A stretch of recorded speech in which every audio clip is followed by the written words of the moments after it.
To win his 5th Winston Cup, all Dale Earnhardt has to do is get to his car, start it, and make one lap in today's race. But in the garage area this week, 2 teams have pulled out all stops to steal the championship from Dale.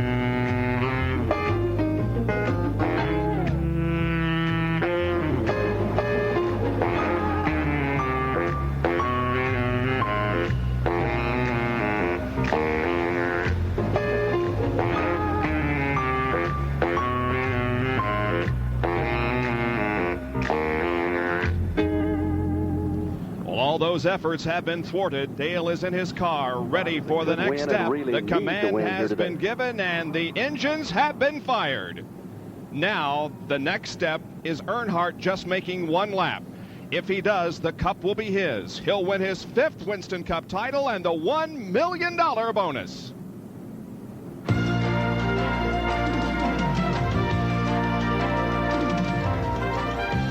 ESPN, the world's leader in motorsports coverage, presents Speed World.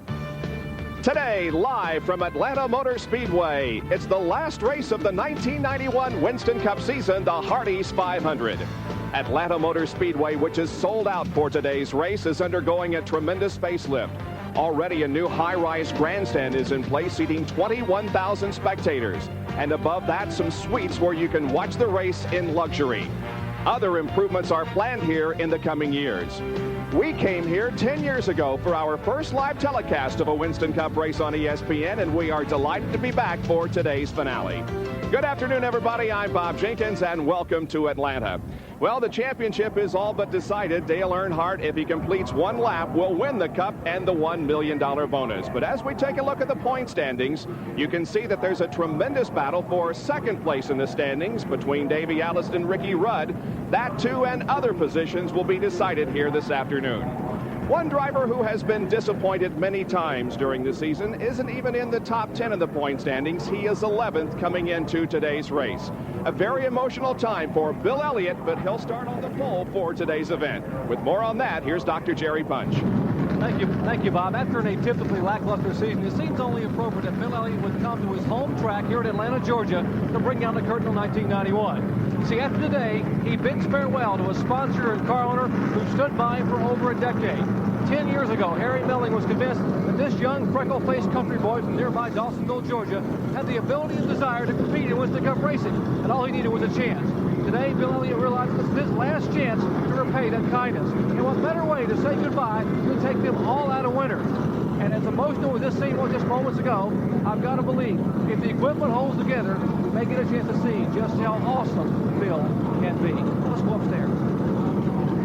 Jerry, the Atlanta Motor Speedway has been good to Bill Elliott over the years, and I think, too, that he will be one of those to beat today because he does have some things that he wants to settle here. But, Benny, a lot of others have some things to settle, and I think we're in for some good, hard racing since the championship battle is not a factor today. You know, as much excitement as the Winston Cup Championship provides, it also takes away from the race because the competitors can't get close to the guys going for the championship. How'd you like to be the guy that hits somebody and knocks them out of $1 million? You have to be careful. Today, all odds out the window. These fellas, all they're going to do is run for one thing, to try to win the race, all 40 guys. And there are a lot of guys out there that needs to win today. Of course, we know that only one of them will get in victory lane. Some drivers will be changing teams. They want to leave the team that they have been with for several years on a good stead, and winning the race would be the best way that they could do that. You know, there was one team in 1991 that everybody expected big things of, maybe even to win the Winston Cup Championship, Mark Martin, but that didn't happen. For more on that, let's go to the pits and John Kerr. Well, you know, Ned, last year Mark Martin came to Atlanta with a legitimate shot of winning the Winston Cup Championship. And who would have believed that we would come down to the last race here at Atlanta, and Mark is still looking for his first victory. Well, they're changing sponsors for next year, so he wants to go out a winner today. They are going to go all out. Also, Robin Pemberton is leaving as crew chief and going to the 42 car. He says he has mixed emotions somewhat about today's race, but he wants to lead this team with a victory. And Bob Robbins says there are about a dozen cars who are really hauling it out there, so it should be a great race. It should be great, and Mark Martin is one of 4 drivers who won last year but have not visited victory lane this year. The others are Derek Coe, Brett Bodine, and the defending champion of this event, Morgan Shepherd. Our Speed World coverage of the Hardee's 500 from Atlanta Motor Speedway is being brought to you by Hardee's, by Quaker State. The Big Q is one tough motor oil, and by Chevy Trucks, the trucks you can depend on, the trucks that last. The 40-car starting lineup and the green flag in the Hardee's 500, the last race of the Winston Cup season, in just a moment. Welcome back to Atlanta, where the cars are on the first of 3 pace laps just before the start of this last Winston Cup race of the season. Here's the die-hard starting grid. On the pole in the Coors Light Milling Ford at 177.937 is Bill Elliott, number 9 from Dawsonville, Georgia. Outside, Jeff Bodine in the number 11 Budweiser Ford at 176.8. The second row is Ernie Irvin in the Kodak Chevrolet, car number 4. Outside of row number 2 in the Folgers Coffee Ford will be Mark Martin driving car number 6. Row number 3, the guy that's going for the championship, the GM Goodwrench Chevrolet, car number 3 from Kannapolis, North Carolina, Dale Earnhardt. And then Davey Allison, second in points. He'll be driving the number 28 Texaco Haviland Ford. The fourth row, Michael Waltrip in the Pennzoil Pontiac, car number 30, looking for his first win of the year. Outside the fourth row will be Alan Kulwicki driving the number 7 Hooters Ford. Alan's from Greenfield, Wisconsin. As you look at the rest of the starting lineup, Harry Gant and Dale Jarrett side by side in row number 5, then Sterling Marlin and Kyle Petty. The cars being led, as you can see, down pit road once again. Now, the speed limit on pit road is 55 miles an hour. That's the speed that they must maintain or under in order not to be penalized by the NASCAR officials. We have a great points battle also going on in the rookie standings. Bobby Hamilton and Ted Musgrave, who you saw there in the starting lineup, are separated by only 13 points, and they will decide who will be the Rookie of the Year. The point standings are a factor in the voting that will take place this coming week for Winston Cup Rookie of the Year. 40 cars will start today's race. On the last row, Wally Dallenbach in number 90 and Joe Ruttman in car number 75. There is the Winston Cup Trophy, and in just a few moments, when Dale Earnhardt takes that green flag and comes around to complete the lap, it will be officially presented. Now let's take a look at the track that they'll be running on this afternoon. It is a little more than 1.5 miles in length. The pole speed was 177.9, and the field is separated by only a little more than 1 second. Taking a look at the track itself, the pits are located only here on the main straightaway. The turns, both the first and second and third and fourth turns, are making up about 3/4 of the racetrack. So you are in a corner a long time on this racetrack. There's the trophy being held up by Chocolate Myers and Richard Childress and the others, and they know that since the race is about to start and Dale is about to take the green flag, that he's going to win that 5th championship. Look at the tremendous crowd on hand here today. The green flag is out, and we are underway with the Hardee's 500. The 5th championship for Dale Earnhardt. It's official. Okay, the championship's behind us. Let's go racing. Well, Bill Elliott's doing just that. He got a jump on Jeff Bodine at the drop of the green flag, but look at Davey Allison coming on. Earnhardt on the low side of the racetrack coming out of turn 4. Bill Elliott has the advantage.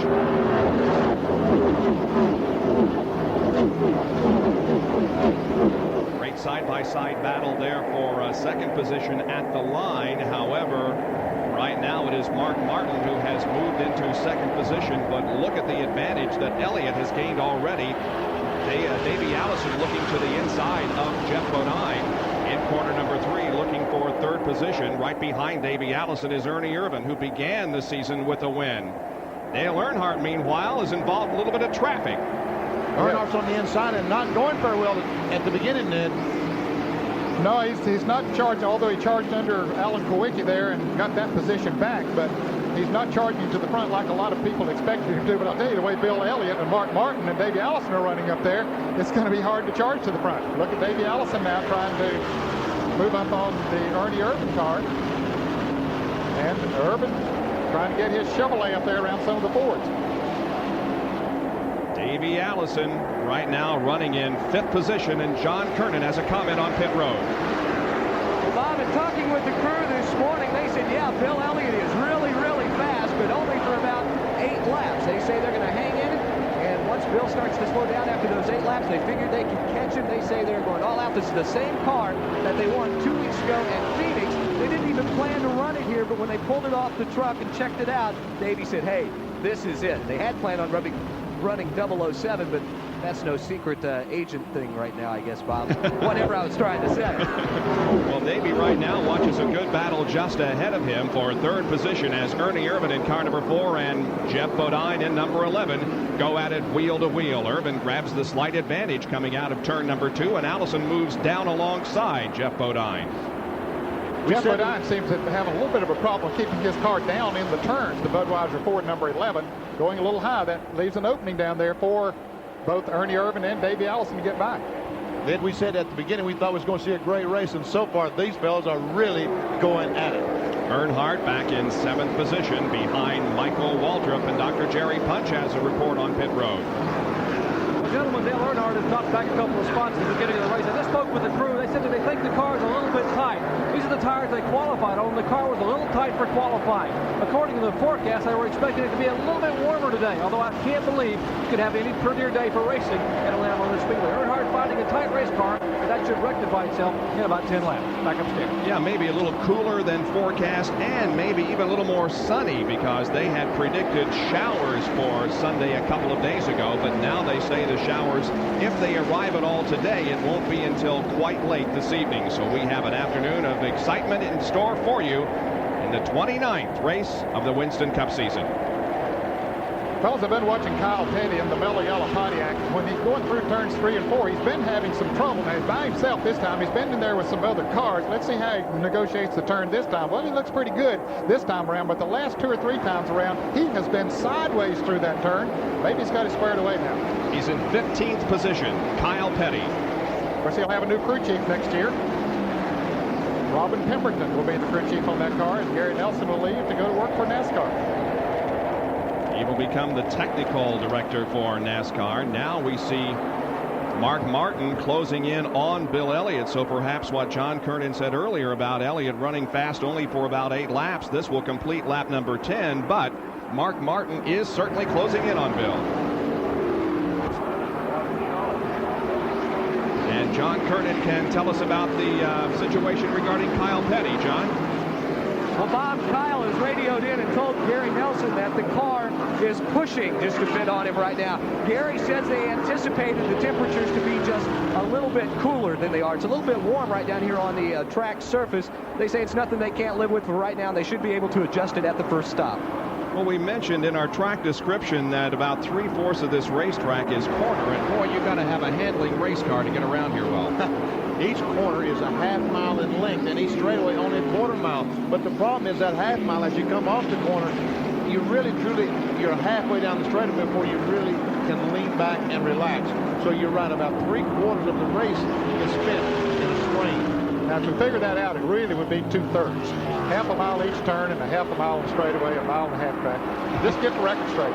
Okay. He's correcting our math now, Bob. Mine. Well, I thought since it's early in the race, we better get that straight before we got too deep into this. But it is. There's a tremendous physical strain on the drivers and on the chassis of the car. And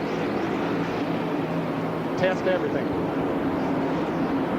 Elliott continues to lead with Mark Martin in second position. We'll show you the top 10 here as we have completed now 10 laps of this 328 lap event. Ernie Irvan third, Davey Allison fourth, and Jeff Bodine running in fifth position, 6 through 10. Michael Waltrip, then Earnhardt, Alan Kowicki, Harry Gant, and Sterling Marlin. Today, ESPN is presenting the Right Guard Halfway Challenge. The driver leading at the halfway lap will win a $10,000 reward from Right Guard Sports Stick Antiperspirant. You will have a chance to win a Pontiac Grand Prix SE. To enter, call 1-900-737-1100 before the halfway lap. If your entry is selected and you're called at home, you'll win that Pontiac Grand Prix SE. Dale Earnhardt has won the Winston Cup Championship. The race goes on, and we'll be right back.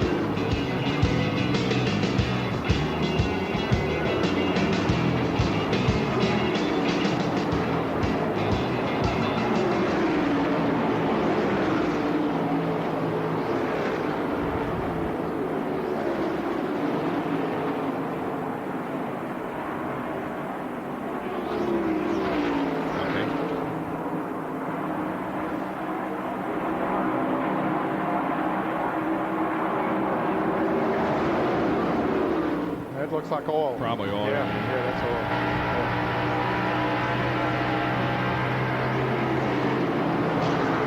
They were speculating that it might be the 22 or the 98. Now I'm told it's the 33 car. Oh, okay.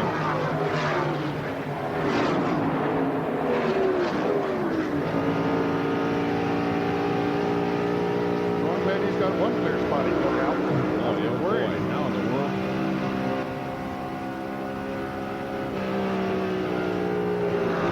Exactly what we did. Right now.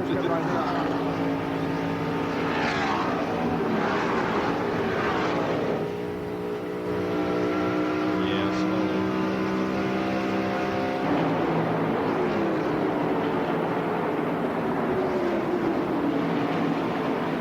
Okay.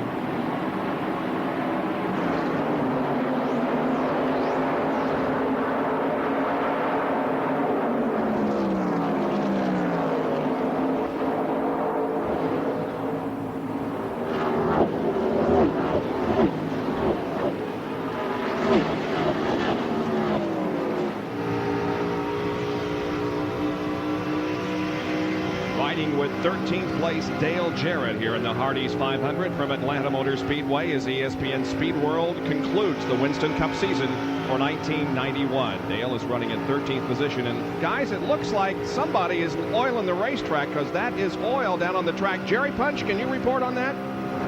Indeed, Bob. Ken Schrader, who's running in 12th in front of Dale Jarrett, has said that there's oil all over his windshield. He has dropped back about 15 car lengths from Jimmy Spencer. He's not sure whether it was a 98 car, Spencer the 22 of Sterling Marlin. They think, they're not sure, that it might be the 33 car of Harry Gant. But in any event, Ken Schrader, who won here back in the spring, is having a tough time seeing right now, back up there. Well, that has to be tough. Not only does it restrict visibility, but of course it makes the racetrack very slick. Sure does. I don't think Harry's losing enough oil. I can't see any smoke at all, so I don't think he's losing enough oil to make the racetrack slick. But you need some visibility, that's for certain. Well, I think they might have gotten the oil. Jarrett has some on his windshield. You see there? There is oil on his windshield. And I think they got it when they were running closer to those cars of Jimmy Spencer. Spencer passed both Jarrett and Kenny Schrader a little while ago, and Harry Gant was right in front of him when that was going on. So whoever it was dropping, that was when they were getting the oil. Up front, meanwhile, it is still Bill Elliott leading Mark Martin in a close third position now is Ernie Irvan. Irvan has made up some ground. He was about 15, 20 car lengths further back. He has closed up and just a few car lengths behind Martin. It looks like Martin has closed up a little bit on Bill Elliott through that one corner. They're separated by only about 3 or 4 car lengths. Lapping is beginning now. They're going around the number 95 car driven by Eddie Bierschwale from San Antonio, Texas. And approaching the number 52 car, which Mike Wallace is driving today. Of course, Jimmy Means has given up the seat to become more or less a car owner. Mike Wallace has been driving that machine for the last couple of races. I guess this will be the last race that Alka-Seltzer will be the sponsor on that car. Jimmy Means says that they had told him that they would not be back in 1992. Awesome Bill Elliott. out-qualified the second fastest driver by more than a mile an hour and winning the pole for today's race, an average speed of 177.937. There still hasn't been an announcement on what Bill Elliott's plans are for 1992. It's rumored that he will be driving for Junior Johnson. There is Dale Earnhardt in car number 3. He has won the Winston Cup for a 5th time. He's running in 7th position, and right behind him is Harry Gant, Mr. September, who won 4 consecutive races in September. Now behind Harry Gant, here's a battle between Alan Kowicki and Sterling Marlin. And Marlin just drives on the inside and goes right around Alan. I think Alan backed off a little bit going into the turn. Didn't challenge him too much. Said it's too early in the race to be taking any foolish chances. Well, let's play trivia time here early in our broadcast. Which driver has accumulated the most Winston Cup points in the second half of the season? That is, since the Pepsi 400 at Daytona. I don't really know. I would guess Davey Allison. One would normally guess Davey Allison or Harry Gant, huh? Yeah, but it's probably Earnhardt. It's Marlin, believe it or Really? not. Sterling Marlin has accumulated most points in the second half of the season. Now, here's Harry Gant making a pass on Earnhardt. He's trying to make the pass on Earnhardt. Almost pepped him. Down the front straightaway, they go in turn 1, and once again, Gant just can't drive that car in the corner hard enough to get by Earnhardt. Battle for 7th spot. Benny, this is a good wide racetrack. The turns are wide. Several different grooves that you can run here, but still, it is tough to pass someone that's running about the same speed as you. It is tough. I talked to Harry Gant this morning. That's what he was saying, then, that it's so difficult to pass. We can see that he gains on Earnhardt down the straightaway as he comes off the corner, but yet he can't drive under Earnhardt going down in the corner because that takes that air off the right side of the car, and he would spin the car if he went in too hard.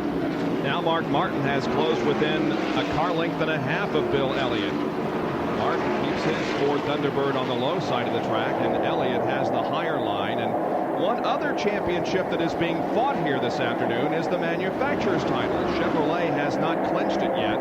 Ford would like very much to win it here this afternoon, but they have an uphill battle. Ford would have to win the race, and Chevy would have to finish last among the other competitors in order for Ford to take the manufacturer's title. In other words, Oldsmobile, Buick, and Pontiac would all have to finish in front of Chevrolet for them to lose the championship. There's Chevrolet and Oldsmobile.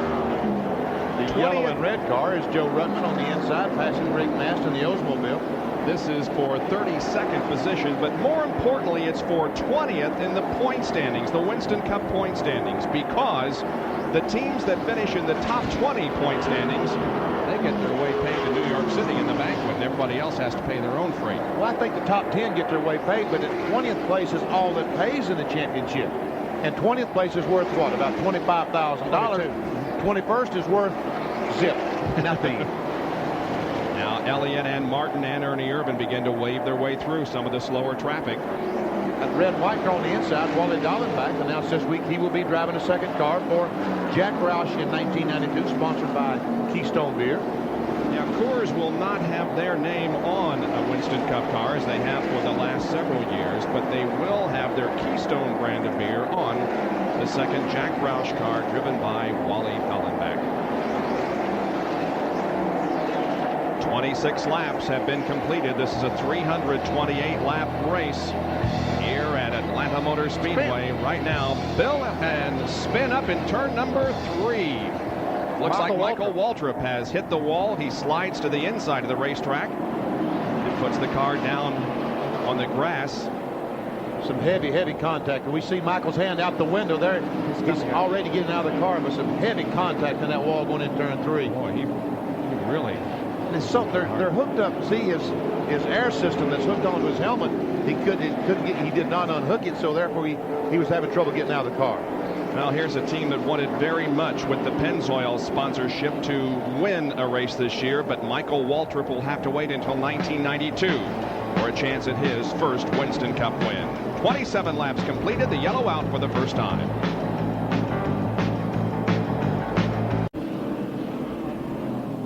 Well, the yellow is out. The pits are open, and our first series of pit stops are underway. By the way, Michael Waltrip got out of his car and walked to the ambulance. A little bit of a limp, but he did not appear to be seriously injured. Here's Jerry Punch. As expected, most of the leaders will make their way down pit road for their first pit stop of the day. Bill Elliott comes in. Here is Mark Martin, Ernie Irvin, Jeff Bodine, Harry Ginn, Earnhardt, and the like as they all come down pit road. We would expect to see a complete 4-tire change, and indeed that's the case on the Bill Elliott car. Elliott's crew will change all 4 tires. Let's check in down where John Kernan is standing in the Davey Allison pit. John? Jerry, right side tires already on, left side's going on. The crew cam being worn by Joey Knuckles to get a great bird's eye view of what he is seeing. Davey's car developed a push, so what they've done is opened up the stagger on the right rear, and Davey is out. Also, Elliott is out, and Bill almost crashed into the 55 car, Bob. Yeah, a lot of busy action on pit road, but everybody makes it out okay. As the 55 car was pulling in, Ted Musgrave was pulling into his pits. Elliott was trying to pull out, and they came close to hitting, but did not.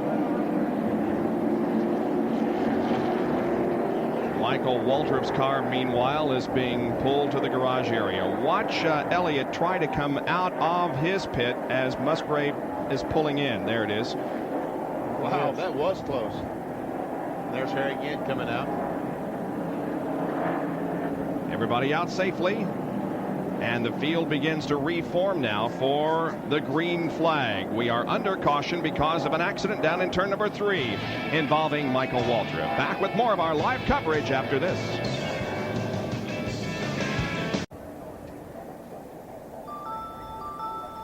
Darrell Waltrip looking for his 5th consecutive victory.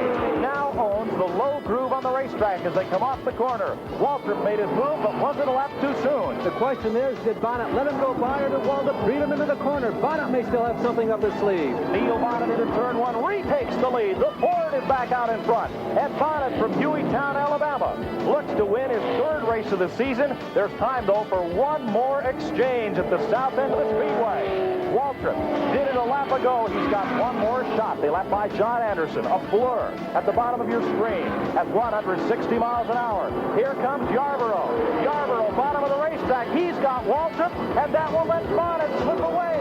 It'll be Bonnet out of turn 4 all the way to the checkered flag. Waltrip is second by inches over Cale Yarborough. The voice of Mike Joy 10 years ago here in Atlanta, and that's just a sample of what you're in for Friday night before our live coverage of the Winston Cup Banquet on the 6th of December at 7:30 Eastern Time. A full hour documenting the 10-year coverage of Winston Cup racing here on ESPN. Now, the McDonald's All-Star Race Team has been announced. The 3 drivers that pick up $50,000 from McDonald's are Dale Earnhardt, Bill Elliott, and Davey Allison. You fans have been voting on the All-Star team all year long, and those are the drivers that have come out on top of the voter poll. Davey Allison in car number 28. Did he have a problem during that pit stop, John? Yeah, Bob, they did have a problem, and 3 lug nuts came off of the right rear. And if I can get Brad to come around and show you what they think the problem might be, the glue on the lug nuts, as you can see down there, it's normally more yellow. It's a darker shade of yellow. Today it's a little more shiny. It's a brand new tube of glue that they bought this morning, and they think that may cause the problem. And we talk about little things mean so much. Those 3 lug nuts cost him 2 spots on the track. He came in 4th, goes out in 6th position. Let's go down to Dr. Jerry Punch. We talked about adjustments being made during the first pit stop, John, and they made no adjustments whatsoever on Elliott's Coors Light Melling Ford. Now, Bill said he's going to run his own pace. You saw Mark Martin begin to reel him in there in the first few laps. Elliott's not concerned about that. If Martin wants to ride behind him, that's fine. If he wants to pass, that's fine. A long race here today, 328 laps. He didn't win 3 of these by using the car up early on. Back upstairs. Now Bill Elliott will line up in 4th position as we get ready for the restart. Mark Martin will be at the head of the field, followed by Ernie Irvin, then Jeff Bodine, then Elliott, and Harry Gant. Davey Allison lines up 6th, followed by Alan Kowicki and Sterling Marlin, then Dale Earnhardt. Pace car is in. The green flag is about to be displayed, sending the field on its way once again after our first caution. Mike Waltrip hitting the wall over in turn number 3. He's okay.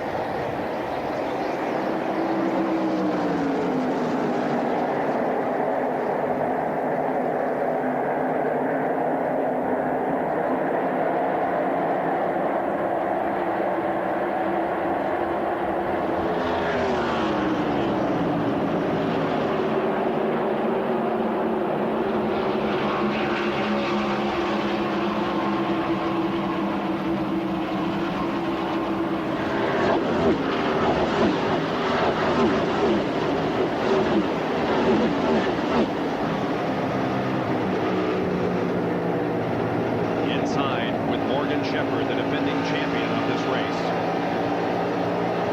Morgan is 21st. And some heavy traffic too. And Bill Elliott now trying to take the measure of Jeff Bodine going into turn 3. Bodine slips a little high. That'll move, give Elliott the room he needs, and moves right on around. Elliott goes to third. Now here comes Davey Allison up to challenge Jeff.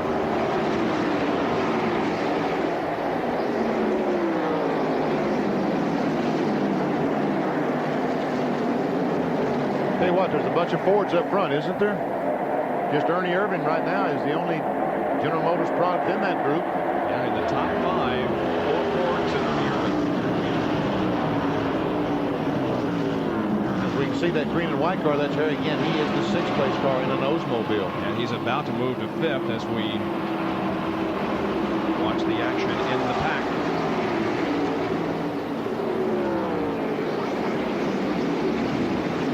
Bodine's car still doesn't seem like he wants to stay down on the bottom groove. And maybe as the race goes on, the top groove will become the better groove, but it isn't that way right now. Those that their cars will work down on the inside seem to be a little bit faster. Jeff has lost now 3 positions in the last few laps. Here's Davey Allison challenging Bill Elliott.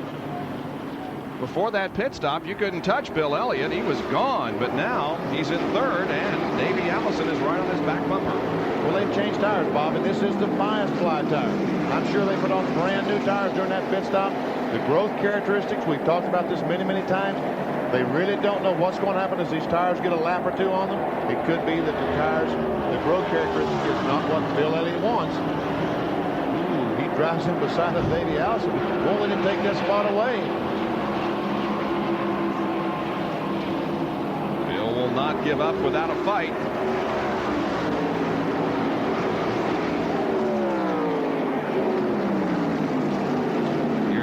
First of many field summaries that you will be seeing throughout the course of our race. We're going to do this as often as possible so that you can get an idea of where your favorite driver is in case we do not show him on the screen. This is our computer generated. This is up to date to this lap. This isn't a reflection of how they were running 10 laps ago or even 2 laps ago. This is up to date information. Still a lot of cars on the lead lap, all 20 of those that we're seeing there. In fact, 25. Those cars are on the lead lap. Darrell Waltrip not really running too good here today. Came out of the pits a little bit late. We see Hut Strickland and Dale Jarrett back there. Both of them had made extra pit stops for some reason. It was a lug nut situation on Jarrett's car, so that put them at the back of the pack. So they're trying to come back up through the pack. 34 cars are on the lead lap. Jim Sauter, the final one. And there's the rest of the 40-car field. Michael Waltrip, of course, already out of competition because of the accident. We're told that Ricky Rudd has a tire rubbing or is smoking some tires or something. John Turner, what's the problem down there? Well, that's what they think so down here in the pits. They looked at it. They don't think it's anything mechanical. The spotter has checked it out. Says he thinks it's the right rear tire that is rubbing as they're seeing some smoke coming out of the right rear of the car. Ricky Rudd at one time was in contention for the Winston Cup, but he has slipped to 3rd in the points. But with a good finish today, he could move into 2nd place in the points. And there's the guy that is currently in 2nd position, Davey Allison, as he races still with Bill Elliott as Harry Gant looks on.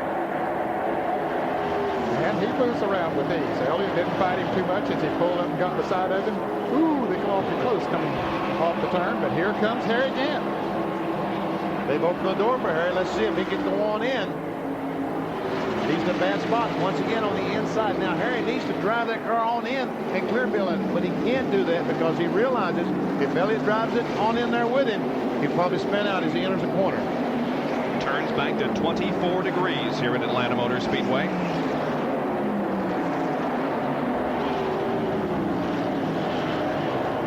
Third car there in the battle for that position is Alan Kulwicki. He has one victory this year, to his credit, has the Hooters sponsorship for 3 more years.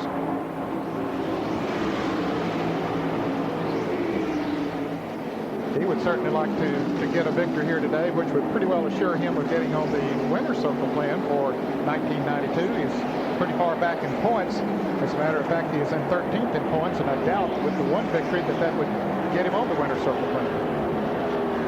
Meanwhile, Ernie Irvin has caught Mark Martin and is under him. This is for the lead. This is for first place coming off the corner.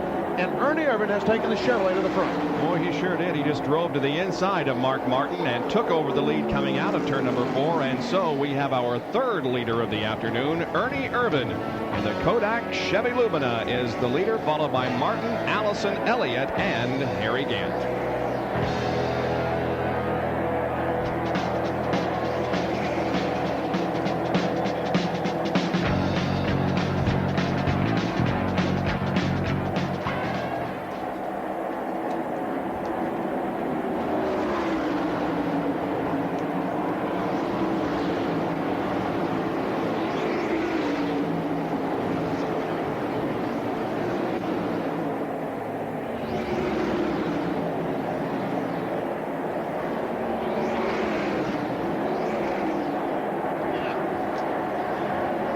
Here.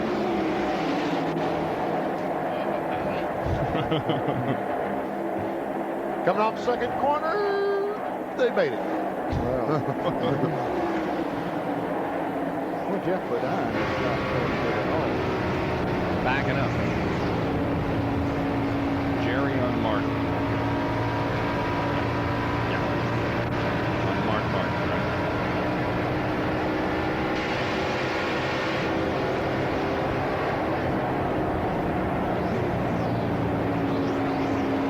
That's LaJoy. Yep. Hole.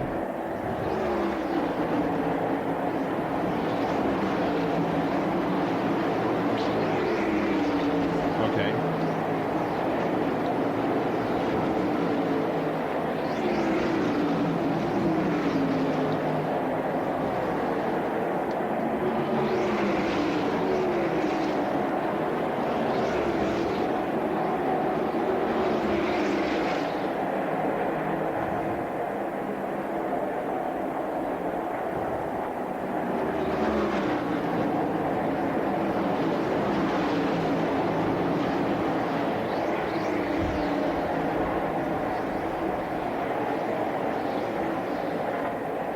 Grab yourself a sandwich, a bowl of popcorn, and pig out tonight at 8 o'clock as the Cleveland Browns versus the Houston Oilers on ESPN Sunday night NFL action. Tonight at 8 o'clock, it's the Browns against the Oilers. That should be a good game. 8 o'clock Eastern time tonight. Atlanta Motor Speedway is the site of the final 1991 Winston Cup race. And at the moment, the leader on this event is Ernie Irvin. We're watching Bill Elliott, who was the pole sitter and the only driver eligible for the Unocal bonus money today, which amounts to $174,800. However, right now, Elliott is running in 4th place behind Irvin in car 4, Mark Martin in number 6, and Davey Allison, who is in 3rd place. And here comes Martin on the inside of Ernie, trying to retake the lead. I know Mark Martin has to be thrilled to death because it has not been a good year. John Kernan talked about it at the very top of the show, and Martin has had a rough time. Jerry Punch is in the Mark Martin pit right now. Jerry? Hey, Benny, they were a little bit nervous a minute ago. Mark Martin had backed off when he let Ernie Irvin go around him and lead a few laps. The reason they're nervous is because of what happened to Michael Waltrip. Michael Waltrip tore up a right rear tire. So I talked with Steve Meal, the team manager, and they've been discussing it, telling Mark, we don't want to run that hard. We want to be careful and take care of those right side tires. So Mark has backed off a little bit. Now he'll move back up and lead for a while, but being very, very ginger on those outside tires. Back up there. It is a long race, 500 miles, 328 laps around this 1.5 mile facility. So pacing yourself is an important element in the strategy to play to come up a winner. And Mark Martin has gone to the front again, putting Ernie Irvin back to 2nd place. Sure looks like he passed Ernie with ease, doesn't it? Yeah, it did. Yeah, just went right on around, pulled away a little bit now. Maybe he said, I don't want to take it that easy. Yeah, right. Well, that's true. Maybe Ernie, when he got in front, Mark realized that he was just not running as fast as he wanted to. And Mark said, look, I feel more comfortable and speed when the car is right on the edge. And a lot of race car drivers do that, don't they, Ned? The faster they go, the better the car feels. Yep. When you try to back up, it becomes a struggle to try to drive around the racetrack. Very very true. We talk about guys that are battling for positions in the point standings. These two guys are battling for position in the point standings. Ernie Irvin is 5th in the standings, and Mark Martin is 6th, only 21 behind Ernie. So there's a lot of money involved in that also. Now, we talked earlier about Ricky Rudd. And we speculated about a problem, maybe a tire rubbing or something. John, have you got more information on that for us? Yeah, I sure do, Bob. That's what they thought it was at first, but right now what they say is they just did not get the tire stagger matched properly. The car's got a terrible push in it, and you're seeing it just really smoke the tires as it goes through the turns. Say it's nothing serious. They just want to hang on until the next pit stop and make the proper stagger adjustment. Ricky Rudd currently in 16th position, and right behind him is Chad Little in the number 19 car. That is the battle for the 16th position. Chad Little, by the way, announced on Friday that he will switch teams in 1992 and be driving for Cale Yarborough in the number 66 car that is currently being driven by Randy LaJoie, and we're riding with him at the moment. He finds himself in 27th spot right now. That's Bobby Hamilton, who's leading the rookie points battle that you were talking about just a few moments ago. In front of him in the Country Time Oldsmobile, he's leading the points over Ted Musgrave. Built 66 will be back as a sponsor next year for Cale Yarborough, but it is going to be Fords, if I'm not mistaken, isn't it? They are switching over to Fords, and Chuck Little, Chad's dad, will become the general manager of the team. And Bob Johnson has already come on board that crew as crew chief, so it sounds like they got a good situation put together. And Randy LaJoie, meanwhile, is looking for something. He desperately wants to get into Winston Cup racing and just hope that these few races that he's run for Cale Yarborough might open some doors for him. There is Mark Martin, Batesville, Arkansas, who is the leader of the Hardee's 500. And there is second place Ernie Irvin. The leader's car, Mark Martin's, will change next year. We see Folgers on the side of the car. Next year, the sponsor will be Valvoline. And there is the 28 car. They're the third one in your screen now as we zoom in on Davey Allison. He is in third position and appears to be catching Ernie. Yeah, I think he's gaining on him, Bob. No doubt about it. Well, that car has been strong, especially the last half of the season. I think you could say really for the last 3/4 of the season, because after Larry McReynolds came on board as crew chief, they really started being a contender in every race. Yeah, we made it a point on Speed Week Thursday night that if you could throw out the first 4 races of the year before Larry McReynolds came on board, Davey Allison would be leading the Winston Cup point standings. But how about Harry Gant? Boy, at one time, if he would have had in the other months this year, the month that he had in September, this guy would be the Winston Cup champion. And won $5 million probably. Let's go to Jerry Punch. Guys, remember at the top of the show we're talking about Ken Schrader complaining of oil on his windshield. He wasn't sure where it was coming from. Well, when Harry Gant made his first pit stop, the left rear tire on the car number 33 had some black fluid all over it. Now, they have been watching this car very closely. The NASCAR officials have come up and down pit road and talked to the crew members and said, we're watching the car very closely. They're hoping it was a little bit of an overflow problem with the oil tank. That's all it was.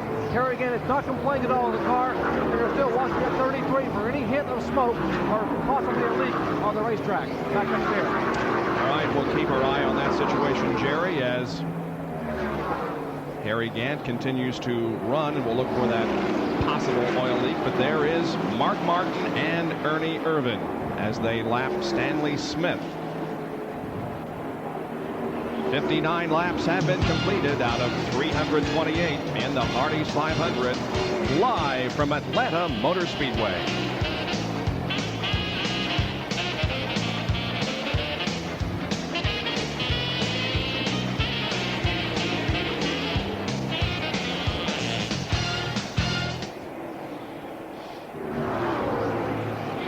You know, Ned, I saw that grease on the camera a little bit ago. That looked like wheel bearing grease. 4, 3, 2, 1. They did 1, 2, 3. Testing 1, 2, 3.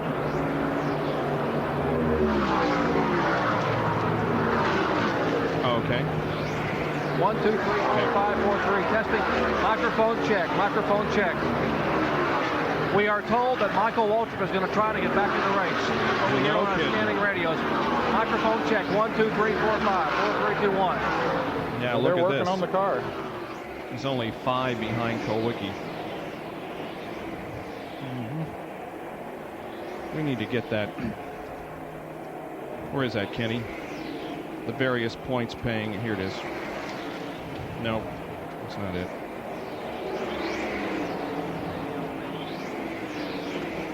Soundbite 3. Could you find that for me?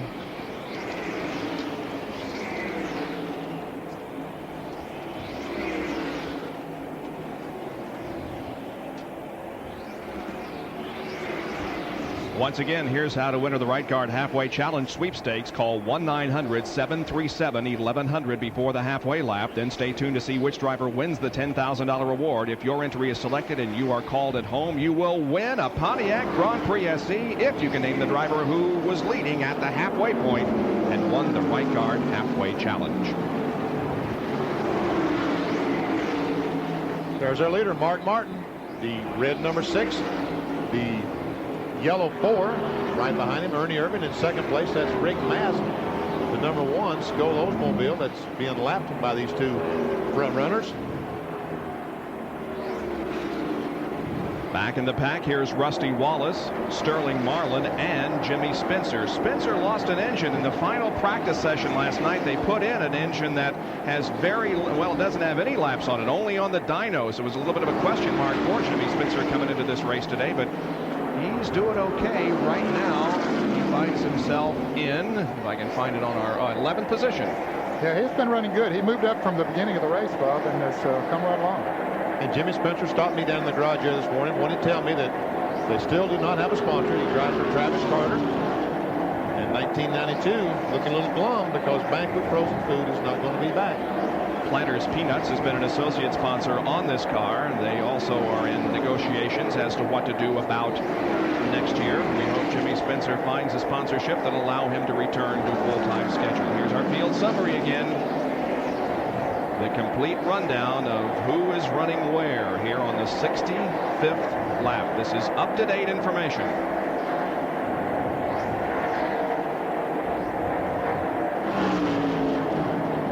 Ken Schrader now beginning to move in on Sterling Marlin.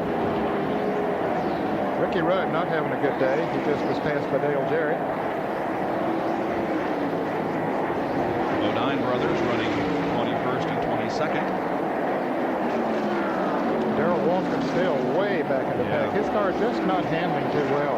I've noticed him in the turns and just not going very well for him. Hamilton and Musgrave there, 28th and 30th. Those are the two Rookie of the Year contenders. Well, how many times have we seen those guys running together on the racetrack? All qualify together and just race together all year long. Yeah, during qualifying, they turned in very close qualifying times, and I thought sure they were going to line up beside each other, but there were about 3 drivers that moved in there to separate them. Well, they both just went a lap down to Mark Martin, along with the car of Larry Pearson.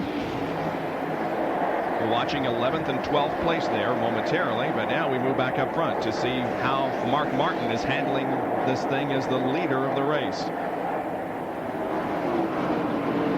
There's Mark going down in turn 1, and as we take the camera up, coming off turn 2, there he is. Darrell Walter. He isn't that far from being lapped, way back in 26th position. John Kernan? Well, the problem is Darrell is just severely loose. They're another one of the teams that just missed the setup for this afternoon. Darrell, just a couple of laps ago, was being clocked 0.3 of a second slower than Mark Martin. They're hoping to ride it out. We're coming up on the green flag pit stop window in about 20 laps. They're hoping to ride it out until then and make an adjustment with the stagger and possibly some wedge in the car. Boy, he took that car way up into the gray, didn't he? Yeah, he's up in the gray, trying to get those tires to get a grip. Trying to find some racetrack that's not too slippery and the tires will get a grip. Watch him again as he goes right to the edge of the grade, right up to the top of the racetrack, trying to find some place that all the cars are running and he can drive around without the car getting loose or pushing. There's Dave Marcus in the black number 71. That's a Richard Childress Hardee car. Big Apple Market still the sponsor, and Terry Labonte in the Sunoco Oldsmobile. Terry's car not handling too well either today. Darrell Waltrip will finish in the top 10 in Winston Cup points this year. He is currently 9th, some 51 ahead of Rusty Wallace, who is 10th in the Winston Cup points. And of course he has 2 victories, so it hasn't been a bad year. His first year as a car owner. Western Auto coming on this year as a sponsor for him. And we'll let these cars go by and show you the interval between. There's Ernie Irvin, who's running second. And there's third place Davey Allison. And Mark just went out of our picture. And Bill Elliott, our pole sitter, is coming down pit road. An unscheduled pit stop for him.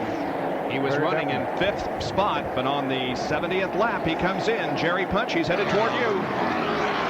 Indeed, an unexpected stop. And many of the leaders were talking about pitting in about 15 laps. There's a lot of concern here about tire wear.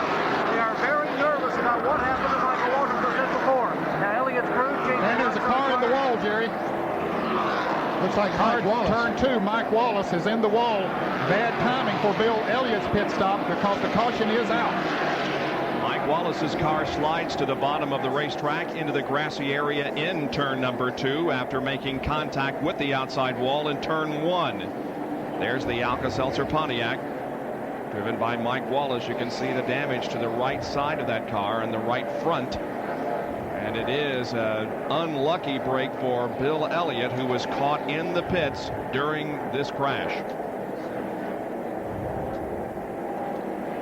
So our second caution flag of the afternoon comes out here at Atlanta. We'll take a break and be back with more of the Hardee's 500. A lot of action on pit road as the second caution flag waves over Atlanta. Here's Mark Martin getting a 4-tire stop. Crew working on the left side of that car. Davey Allison heads off of pit road. So does Ernie Irvin. And Mark Martin just beats Ernie Irvin off of pit road. And Dale Earnhardt comes out 4th, so he picked up 3 or 4 spots on that exchange of pit stop. The track crew is in turn number 1, cleaning up the debris caused by the Michael Wallace crash. We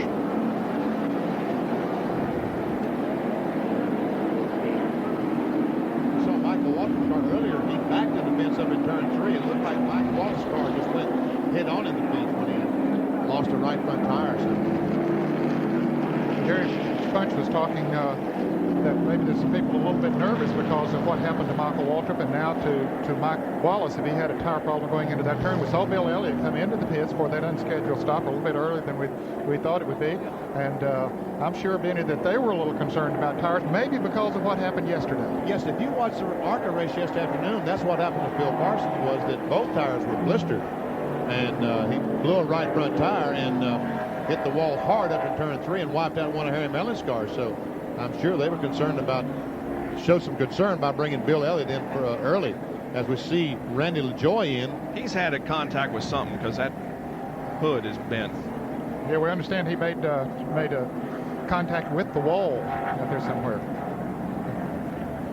Well, let's get an update on this tire situation from Dr. Punch. Well, I'm here in the Bill Elliott pit, and a lot of people very interested, including Phil Parsons, that we talked about a minute ago, who ran a great job, did a great job in the ARCA race yesterday, watching what's going on here in this pit. Now, Elliott came in, made the unscheduled top. Here's the right rear tire. We thought it may have been blistered, but actually the tire was cut. There's a small puncture that is circled and marked here, and certainly a lot of people here, at least now, breathing a sigh of relief that it was not a worn tire, thanks to the Goodyear people, but it was a cut tire going down and made that Elliott pit stop a very untimely one for him. Back upstairs. All right, Bill Elliott back on the track, and the field is being reformed for the resumption of the Hardee's 500 here in Atlanta with 75 laps gone. We'll be right back. Well, when we were here a year ago, that big grandstand down there in turn number 1 and 2 wasn't even there. That's been constructed since we were here a year ago. 21,000 people in that grandstand. Up on top of that grandstand, some luxury suites that have been built. And boy, what a great view of this facility you get up there, as a lot of money is being spent to upgrade this facility. And on the backstretch, just to the left there of that new grandstand, will be some unbelievable condominiums that will be built here in the next 3 years. Bruton Smith, the owner of the track, plans 116 condominiums in 2 phases. They'll have tennis courts and swimming pools and a staff clubhouse standing 120 feet above the track near turn number 2. The backstretch will become the front stretch when those luxurious condominiums are built. Now, as far as the square footage, they range from 1,174 to 2,067 square feet in these condominiums, and that's what it will look like in a few years. And boy, we can't wait to see the great facelifting when that is complete. That's where it's going to be, just off of turn number 2 and down the backstretch. Darrell Waltrip has come into the pits another time. They're working there on the right front of the car, looks like. Yeah, they're putting some tape on there. I think maybe a piece of sheet metal came loose or something, but they're trying to get the aerodynamics back in shape. And I'm sure that they've made some adjustments on the chassis of that Chevrolet during these pit stops as well. There's Jeff Hammond going back and tapping up the spoiler a little bit, and maybe to give a little downforce back there. I don't think he moved it very much. Now they send him back on his way. Waltrip moving back out onto the racetrack. We are under a caution because of a crash over in turn number 1 involving Mike Wallace. We'll have more of our live coverage after these messages. Stay with us.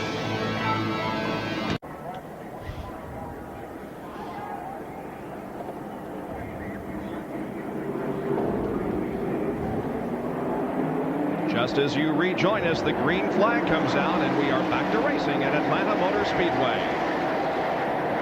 Now, Bill Elliott there was in front of Mark Martin, who is leading the race. Elliott was in the lead lap, Bob, as a result of that unscheduled pit stop, but he didn't get a good jump. Now he is 1 lap down. And he did not get a very good start, Ned. I don't know what the problem was, but you're right. A very, very poor start. We're told that Sterling Marlin in the 22 car was having a flat tire. The tire was going down as the caution flag came out. A good break for him. Mike, I was going to say Mike Wallace, who was involved in that crash, did get out of the car just before he hit the wall in turn 1. The 98 car had a problem. And he had an engine to go sour. That was Jimmy Spencer in the Vanquish Chevrolet, who had been running so well. And I don't know, he might have put some oil down, maybe caused Mike Wallace to get into the wall. But anyway, both of those drivers and cars out of the race. Here comes Earnhardt. He's all the way up to 4th, 3rd. Because Bill Elliott is in fact a lap down. The second car, the blue car, the Coors Light car, a lap down after an unscheduled pit stop with a flat tire.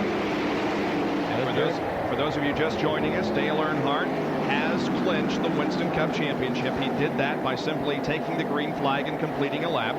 Now he wants to win this race. He is currently 3rd behind Mark Martin and Ernie Irvan.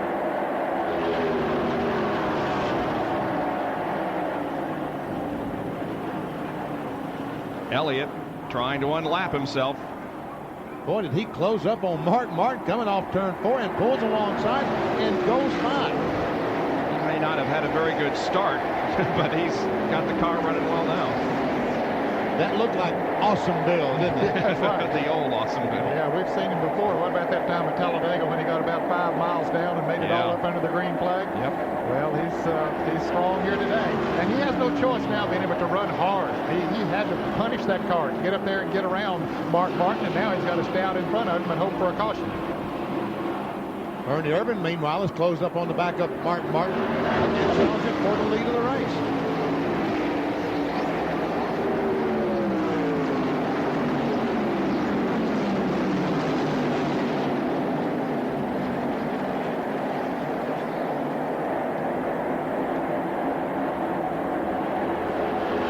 Moving right in on Martin. He might make a bid here in a second. Looks to the inside in the 4th turn. Every 15 minutes we're going to give you a field summary, up-to-date information on where they're running.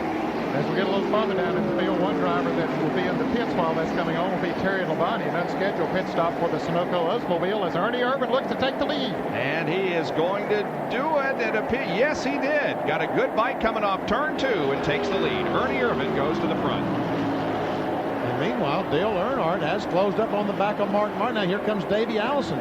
He's right behind Earnhardt. First 4 cars very close together. Davey Allison looks to the inside of Earnhardt coming off turn 4. Does not make a bid. Jerry Labonte, I'm told, had a right rear tire flat when he made his unscheduled pit stop.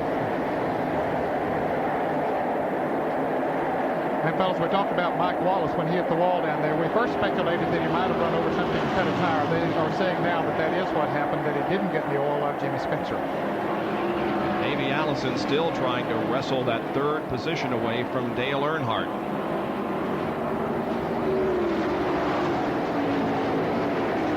Well, you got a Chevrolet, a Ford, a Chevrolet, and a Ford in the first 4 positions.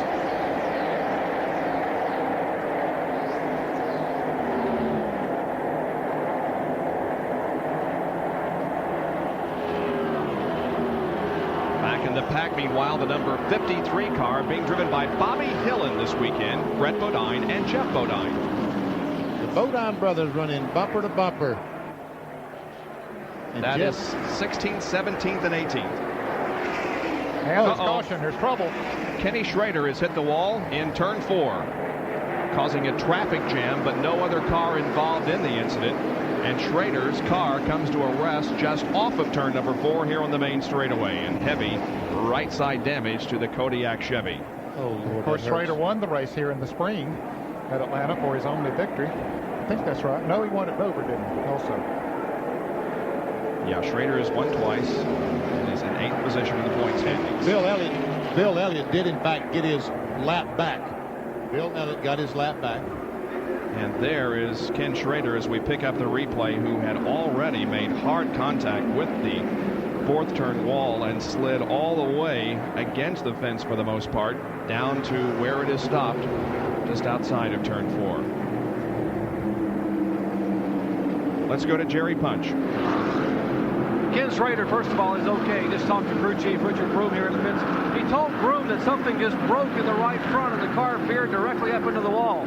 They're trying to discuss whether they have any chance at all of fixing this car, but obviously the damage is pretty severe and the car remains crunched against that outside retaining wall. Now Schrader climbs out of the car and runs down across to the infield, and the care crew will be there momentarily. The good news is Schrader's okay. The bad news is that Kodiak Chevrolet used up big time. Back upstairs. That's unbelievable. This guy just hit the wall at 180 miles an hour, and he runs across, leaps the wall. Schrader. Yeah, just like there was nothing to it. Well, Ken becomes the 3rd driver to taste the concrete here at Atlanta yet today. That's Michael Waltrip, who had a crash up in turn 3, and Mike Wallace. And now the pit stops begin. Well, they're going to take every opportunity, Bob, to come in and get new tires on those cars. Let's go to the pits and Jerry Punch. I'm sure the crews don't like having to work this often, but they are getting a little bit of a relief in that they can watch this tire wear very closely. And indeed, Steve Meal and Robin Pemberton will be for the last time here in the Jack Roush team. Get prepared to work on the Folgers Ford as Dale Earnhardt and others come in for their pit stop. So 4 on the bottom, that's Ernie Irvin and the Chevrolet. 6 on top, of course, the Ford of Mark Martin. The 2 principals that have been leading in the early part of this race. Right side tires and a major chassis adjustment on the outside of the car number 6 of Mark Martin. Only 2 tires for Ernie Irvin. He is down and away. He follows Dale Jarrett back on the track in turn 1. And Mark Martin's left side tires are on. He pulls around the Jeff Bodine machine and heads back to turn 1. Back upstairs. Mark Martin lost a little bit of track position, but he got 4 tires, and Ernie Irvin only got 2. Yeah, and there were several others that didn't take on any tires. Dale Jarrett, Morgan Shepherd, and I think Sterling Marlin did not take on any tires. And Davey Allison only got fuel that time. 89 laps have been completed. We're under our 3rd caution of the afternoon as ESPN Speed World is on hand at Atlanta Motor Speedway for the final race of the 1999 Winston Cup season. The Hardee's 500 is live this afternoon from Atlanta Motor Speedway, the Winston Cup finale for 1991, and we have completed 95 laps of this race. Our Speed World coverage is being brought to you by Buick and your local Buick dealer. Remember Buick, the new symbol for quality in America. By Levi's Jeans for Men. And by First Brands Corporation, makers of STP oil treatment. CFA football action coming. How about that game yesterday, huh? Miami, Florida State. Miami came out on top. They're the #1 team. They're going to be playing Boston College this coming Saturday, November 23rd. And West Virginia, Syracuse also will be on ESPN. Times to be determined. Watch your local listings. 2 big games, Miami and Boston College, and West Virginia against Syracuse. This This has been a very long caution period, caused initially by Ken Schrader's crash in turn number 4, but we are getting set to go back to racing. And this is going to be a very wild restart because we're going to have cars, slow cars, fast cars, and even faster cars scattered all through the field. Davey Allison stopped, did not change any tires. Mark Martin changed 4 tires. There's going to be a big discrepancy in speed once they throw the green flag. Let's get this fact in here before he loses it, but Bobby Hillin is the leader of the race right now, and he has not led since Talladega in July of 1990. There's the crowd as they cheer for the restart. We're back to racing. Chad Little on the inside trying to get a lap back. He's a lap down. He figures this is his best chance right now, while the real fast, not that Bobby Hillin isn't fast, but he's not as fast as Mark Martin, some of those that we've seen running up front. So he figures this might be my best chance to get a lap back, and he is trying desperately to do that. Little and Hillin going wheel to wheel. Look at Davey Allison, though, on the bottom of the racetrack. Here he comes. I'll tell you, new tires are probably going to help that thing by the way he's coming up through there. Come on, David, back off. There you go. Yeah, you got time. I was afraid he was going to try to make it 3 abreast. He will now. Watch this. And Davey is going to drive toward the front. They come off of the second corner and go down the backstretch. Now they're 3 wide. And let's see, Allison, is he going to do it? Well, Chad Little wisely backed out, Bob.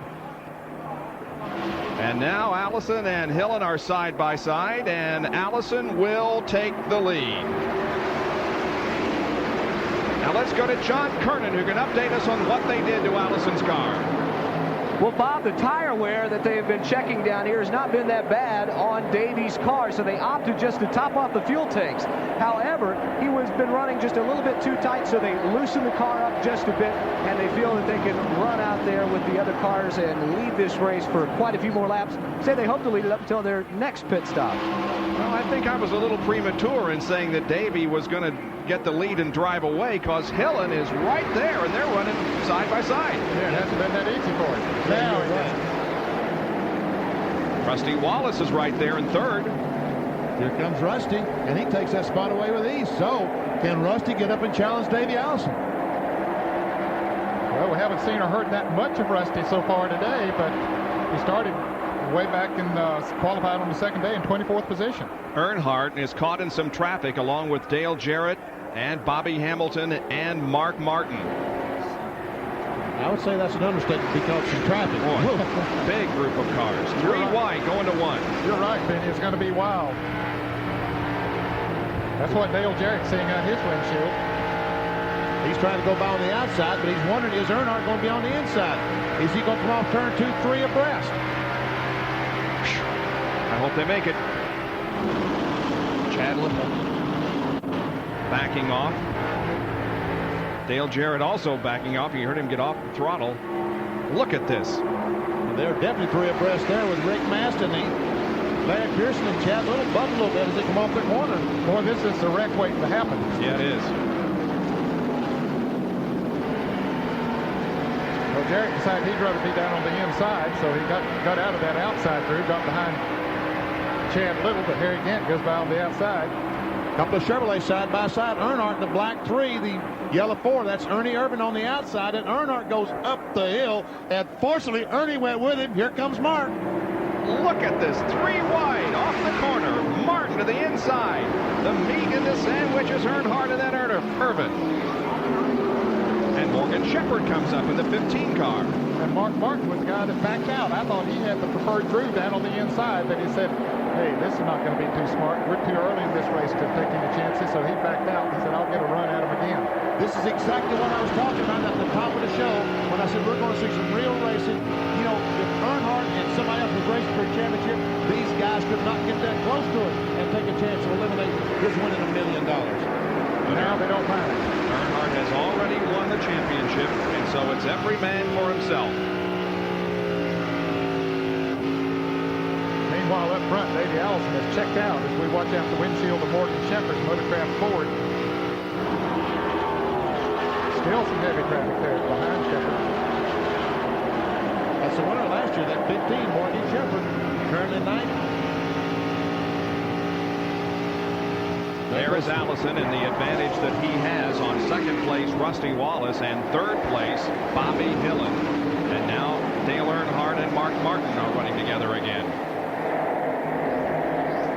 Looks like 1990 all over again, doesn't it? And these fellows were racing for $1 million, but this time all they're racing for is pride and position on the racetrack.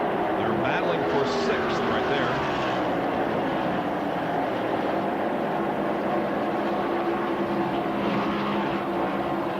Mark's car is just so much faster in the middle of the corner, but when he's that much faster, Earnhardt's in the spot he wants to be in. He just can't get by. Still a lot of traffic. The 12 car is Hut Strickland, Derry Cope, also Darrell Waltrip, Bill Elliott involved in this group of cars, and so is Ricky Rudd. Greg Sachs in the car number 47, Dave Marcus in the black number 71 Chevrolet. Heavy traffic. Derek Cope having a good run here today. Now Martin will try the high. So he gets the car sideways, smokes the tires. He said, I don't think I'll try that anymore. Here's another field summary. This is how they're running. The last lap.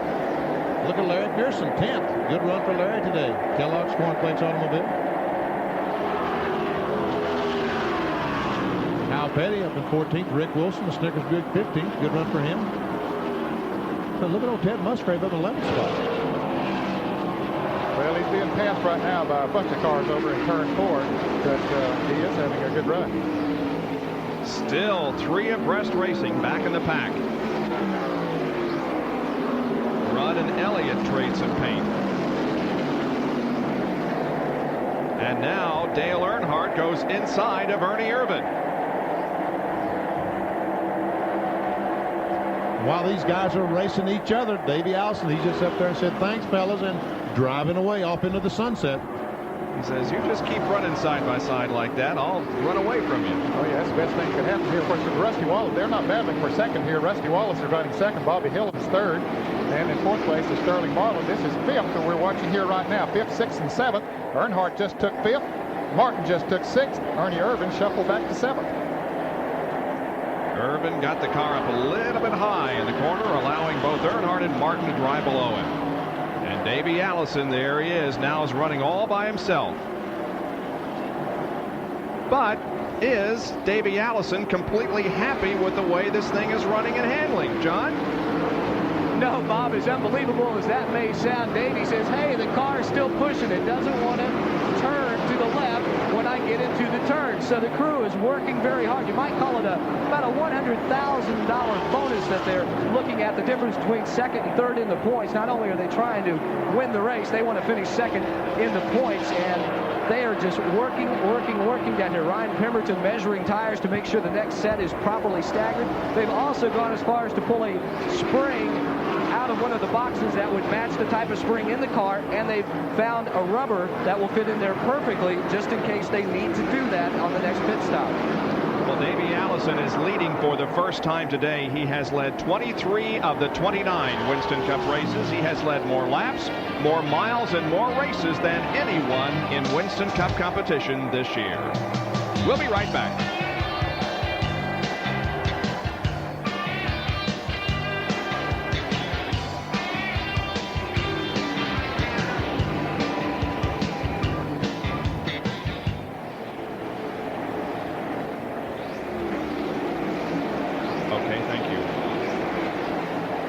I'll tell you what, Bobby Hillen ain't running that bad, is he? No, he isn't. Bobby Hillen. Yeah. Yeah, Earnhardt just went into fourth.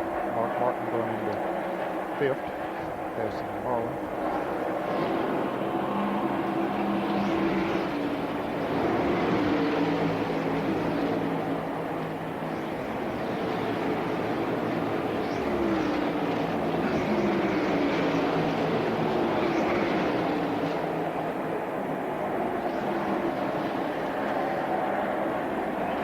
Good. I think so. Yeah, I think so. Yeah. Hey, I've got an update. I'm with Richard Childress. I've got an update for you on Mike Wallace. They taken him to the hospital with a shoulder injury. Okay. Is what the word we're getting. Thank you. No, thank you.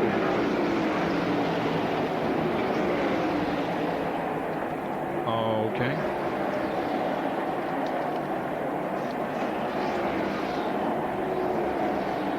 Did you take my billboards, Lynn?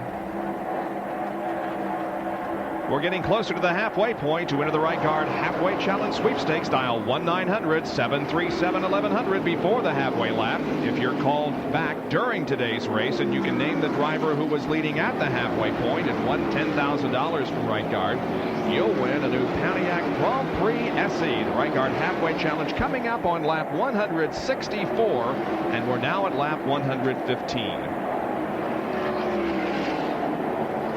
There's our leader, Davey Allison, in the picture all by himself. Probably half straightaway back to the second place car, and that second place car is Rusty Wallace, and Bobby Hillen is still hanging on to that third spot. And is closed in on the back of Rusty Wallace. Hillen has really given that car a good run, but Earnhardt is coming up alongside him. Earnhardt is in fourth place now. Passed Sterling Marlin not too long ago. So that's second, third, fourth, and fifth we're watching on the screen there. Well, the champion has been crowned, and the championship car owner has been crowned also, and Jerry Punch is with him. Richard, congratulations on the championship. But right now, what you're watching is two of your race cars. Your car with Earnhardt aboard, and a pretty stout race car, an R&D car that you sold to Martin Beret that Bobby Hill is doing a whale of a job in.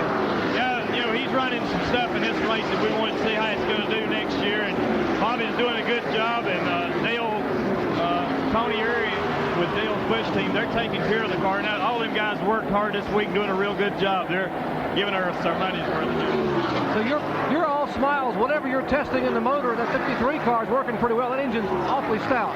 Yeah, we just need a little bit of help for next year, and we got our car loosened up, and it's running better too. So we want to try to win a race. And what about the 71 car, Mark? That's a different chassis setup. We've been testing it, and Dave's done a good job. We just want to try to get in shape next year to make a good run for it. The championship car owner with two other R&D cars here in today's field. He's still smiling from ear to ear, guys, back upstairs. Yeah, there's been some conversation going around there that there's some disharmony or whatever on the Earnhardt crew. Well, Friday, Dale Earnhardt, Richard Childress had a press conference. They stood side by side and said, we're going to be back in 1992, back in 1993. We are the best of friends. Rusty Wallace beginning to back up just a little bit. He has been passed by Dale Earnhardt, and now here comes Bobby Hillen up. And Harry Gant is going to be right there also. And Davey Allison either has a problem or he got in trouble with 49 car a little bit ago because he has slowed down dramatically. Let's go to John Carden. Well, he's radioed in. He says, Larry, Robert, it's missing really, really bad. But Davey now has said he's radioed back and said that the miss is cleared up. So just a very tense moment here in the pits. They were scrambling. What he might have done, we haven't been able to talk to Larry McGill, but he might have switched the ignition. They do carry two engine ignition systems in those cars, and usually it's just a matter of reaching over and throwing a switch. But, man, they were really hustling down here just a minute ago. Very, very, they were just sitting a tizzy, you might say, Bob.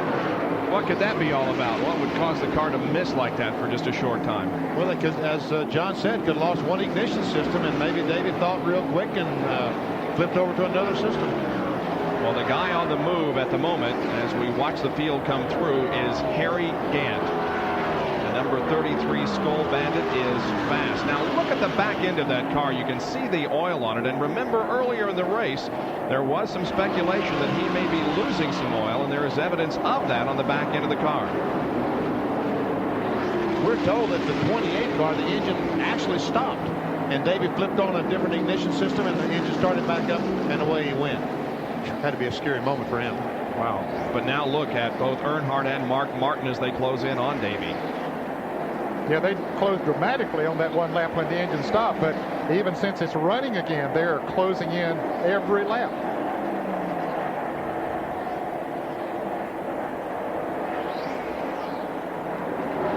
A second and a half and two left. One of our spotters has reported that Earnhardt, and Davey Allison's on the inside. He just moved over on the inside. Definitely off the pace that he was setting a few laps ago. And now it looks like the car is going again. That's an ignition coil that they're getting ready to put on the car. They think that might be the problem. And that will come and go. He's slowed down now dramatically going into turn 3. He loses the lead. Earnhardt goes by. Let's see if he's going to come into the pits. No, not this time around. They're not quite ready for him yet. But Davey moves from first to third. Earnhardt is now the leader of the race. They're still preparing the coil. That's why he didn't come in that time. As soon as they get it ready to install, he will be coming in. Well, but he'd like to stay out there and run as long as he can and hope to catch a caution, because if they have to change that coil on the green flag, fellas, he can forget about winning this race. And he could very well forget about finishing second in the point standings also. Very true. Because Ricky Rudd is still on the racetrack. He's only 9 points behind Davey going into this day, and he is now 20th. Ricky Rudd is 20th. And now Mark Martin wants the lead as he pulls alongside of Earnhardt and goes to the front, but nope, Earnhardt keeps it. Oh, Earnhardt drives that baby down in the corner, doesn't he? Wow. Mark said, why did he do that? I had to leave. Don't you know that Dale Earnhardt had the ideal situation coming into this race? He knew he was going to win the championship. He knew he was going to win the $1 million, but he also knew that he could drive like Dale Earnhardt likes to drive to win the race. You know, I had no idea really how far they'd backed up on the engine the last few races, trying to be assured of winning that championship till that press conference Friday when Earnhardt and Childress talked about it. And Childress admitted they'd probably backed up 30 horsepower on Dale so they could be assured of finishing the races and winning the championship. He said, for this race, we got that 30 horsepower back. And you know, we're seeing Earnhardt in the lead right now, but he hasn't been in this position all that much, at least recently. This is the first time that he has led since Charlotte, and since his win at Talladega, he has led only 123 laps. Here comes Harry Gant to pass Davey Allison. I think Davey's staying out there now. He's not running that bad. He is losing some time to the leaders, but he is still, even after Gant passes him, is in 4th place. And he would like to see a caution. Looks like they got that coil ready to go on, John Kernan. Well, I just talked with Joey Knuckles, who's been working on the coil. He says the only way that they will come in right now under green is if it shuts off all the way. Davey, they have checked out the problem. Davey has analyzed it inside the cockpit of the car. He says it is an electrical problem. He says that the tachometer just went up to 11,000 RPM. Now, if that were true, that engine would not still be turning. So definitely an electrical problem, but they will not bring him in until it shuts off completely. Well, Earnhardt scared Mark Martin to death going down in turn 1. That's for sure. Because watch this. This is going down in turn 1, and they touch. Just barely, but they touched. Mark got a little bit loose in the corner as they went around in turn number 2 and lost a little bit of racetrack between himself and Earnhardt. And now Dale has a 8 or 10 car length advantage.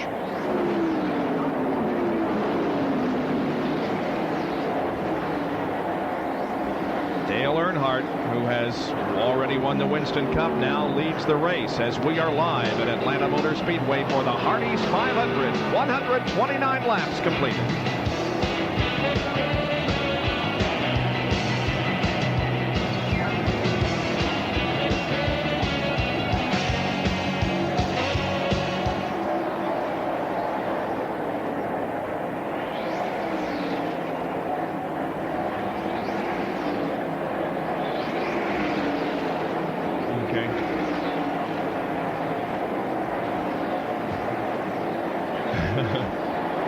Regularly scheduled pit stop here. That's why I kept saying that they wait for caution. I figured they would rest the pit. Neil, I can hear you fine when I'm talking.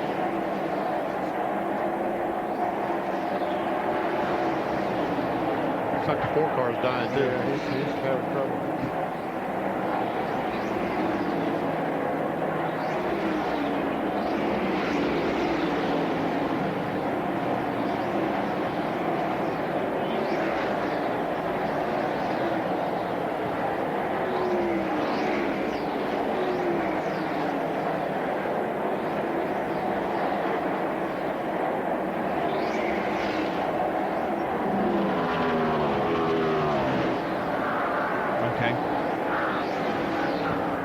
The crew cam is being worn by Joey Knuckles of Davey Allison's crew, and you can see the huddle that's going on right now, trying to decide what to do. The car is getting slower and slower. Davey continues to go back, and they're trying to figure out now whether they should bring him in or whether they should leave him out there as long as possible. Well, he should stay out as long as possible because there just may be a caution flag, but he's not going to be able to step there long because the car's going to quit running. And that graphic you saw there was an interesting point. Davey had his worst finish of the entire season here in the spring race when he finished 40th. He'll be in this lap. His car is just going too slow. He will be in. But in the corner, he seems to pick up again, but He's staying out. He's staying out. Nice call, BP, my man. Just goes to show how well I'm keeping up.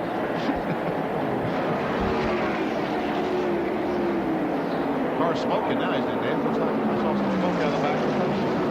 I don't know. But boy, it is getting slower and slower every lap. There goes Terry Labonte goes around. Stanley Smith. He's going to go a lap down here very shortly in about one more lap. And now it becomes a situation where it becomes a hazard on the racetrack. NASCAR is saying he either picks up the pace or you bring him in because the car is going too slow. John, are you there? Yeah, I sure am. What we think now, the battery might be dead. Now, this morning, whenever I was going around talking to some of the crew chiefs, they had just gotten ready to take the car for inspection, but they found out the alternator had broken, so they had to replace the alternator this morning, and maybe they have had another alternator problem. As I'm told now that his engine has stopped, and Davey should be coming into the pit shortly. He has been lapped by Dale Earnhardt, the leader of the race, and the guy that carried so much momentum into this contest is going to be headed for pit road. His last three finishes: a second at Charlotte, a win at Rockingham, and a win at Phoenix. And there goes Harry again, who has passed Martin for that second spot, as we saw Martin, our third place car, go by, and Davey Allison is coming down pit road.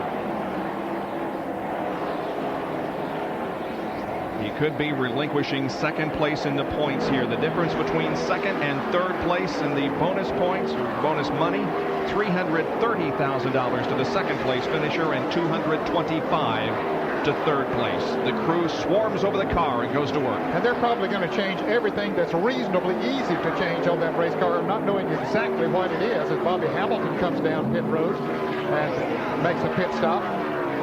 But, you know, certainly they'll change that coil that we saw sitting out there. Mark Martin coming into the pits right now, too. Jerry Punch, is this a scheduled pit stop for Martin? He slowed down a little bit on the racetrack. Absolutely not, Dan. This is an unscheduled stop. Martin thinks he has a tire going down. They thought it might be a right side tire. They said, well, maybe it's a left side tire, so they can't take any chances. They're going to have to change all four tires. An unscheduled stop, and they bring that Folgers forward to a halt. The right side tires are already coming off. With Robin Pemberton, left side lug nuts have been taken off. They clean the windshield. They come around to the left side, and they will jack the left side up and now put left side tires on. A tough break for the Jack Roush team. Mark Martin, who was running in second place, now making an unscheduled stop with four tires down. He had turn one. Let's go back up pit road and check in with John Kernan. Jerry, the Robert Yates crew is working furiously. They're replacing the ignition coil right now. They've got another ignition box to put into the car, and also the battery will be replaced. And Davey just sitting here, and you can just see the utter disappointment on his face as he cannot believe this has happened to him. Jerry? And we just found out that it was a left rear tire flat on Mark Martin's Ford. That's the problem, as they roll the tires down behind the wall. A tough break for Martin, but the left rear tire was definitely going down, so it's a good thing they made the stop, or he too could have ended up in that concrete wall. Back upstairs. And there's also action on pit road with Bobby Hillen in the 53 car as he comes in. I think this would be a scheduled pit stop for him, maybe, Bob, because, see, he did not stop on that last caution, and that's what got him so far up front. As a matter of fact, he has run about 65 laps, it looks like. Yep, this will be a scheduled pit stop for Bobby Hillen. Bobby, by the way, was the fastest second-round qualifier and 13th fastest overall. Began this race from 21st position since he was a second-day qualifier. They're changing the left side tires. Now they have the work complete, and Bobby Hillen rolls back out. Big A Auto Parts on-track interval comparing 5 consecutive laps. We timed Earnhardt and we timed Harry Gant, and you can see the steady interval that is being closed by Harry Gant on Dale Earnhardt. He picked up 7/10 of a second in those 5 laps. And Gant right now is getting closer and closer to Dale Earnhardt. The interval went from 3.4 seconds on lap 129 to 2.7 on 133. And as Benny said, the interval continues to close as Earnhardt leads and Gant runs second. Well, it's a run on this racetrack. Get some rubber on there and some heat on there. Heating up, the tires heating up a little bit. That's to Harry Gant's liking. That's the kind of a racetrack that he likes to run on. And the 28 car has fired again. Davey Allison's car is going, and they're pushing it back on pit road, and now they're holding him there. A 15-second penalty because he entered pit road. He entered too fast? Well, I guess that's what they say. Anyway, Davey Allison now goes back into competition. You're watching live coverage of the Hardee's 500 Winston Cup race here on ESPN, and we'll be back in just a moment.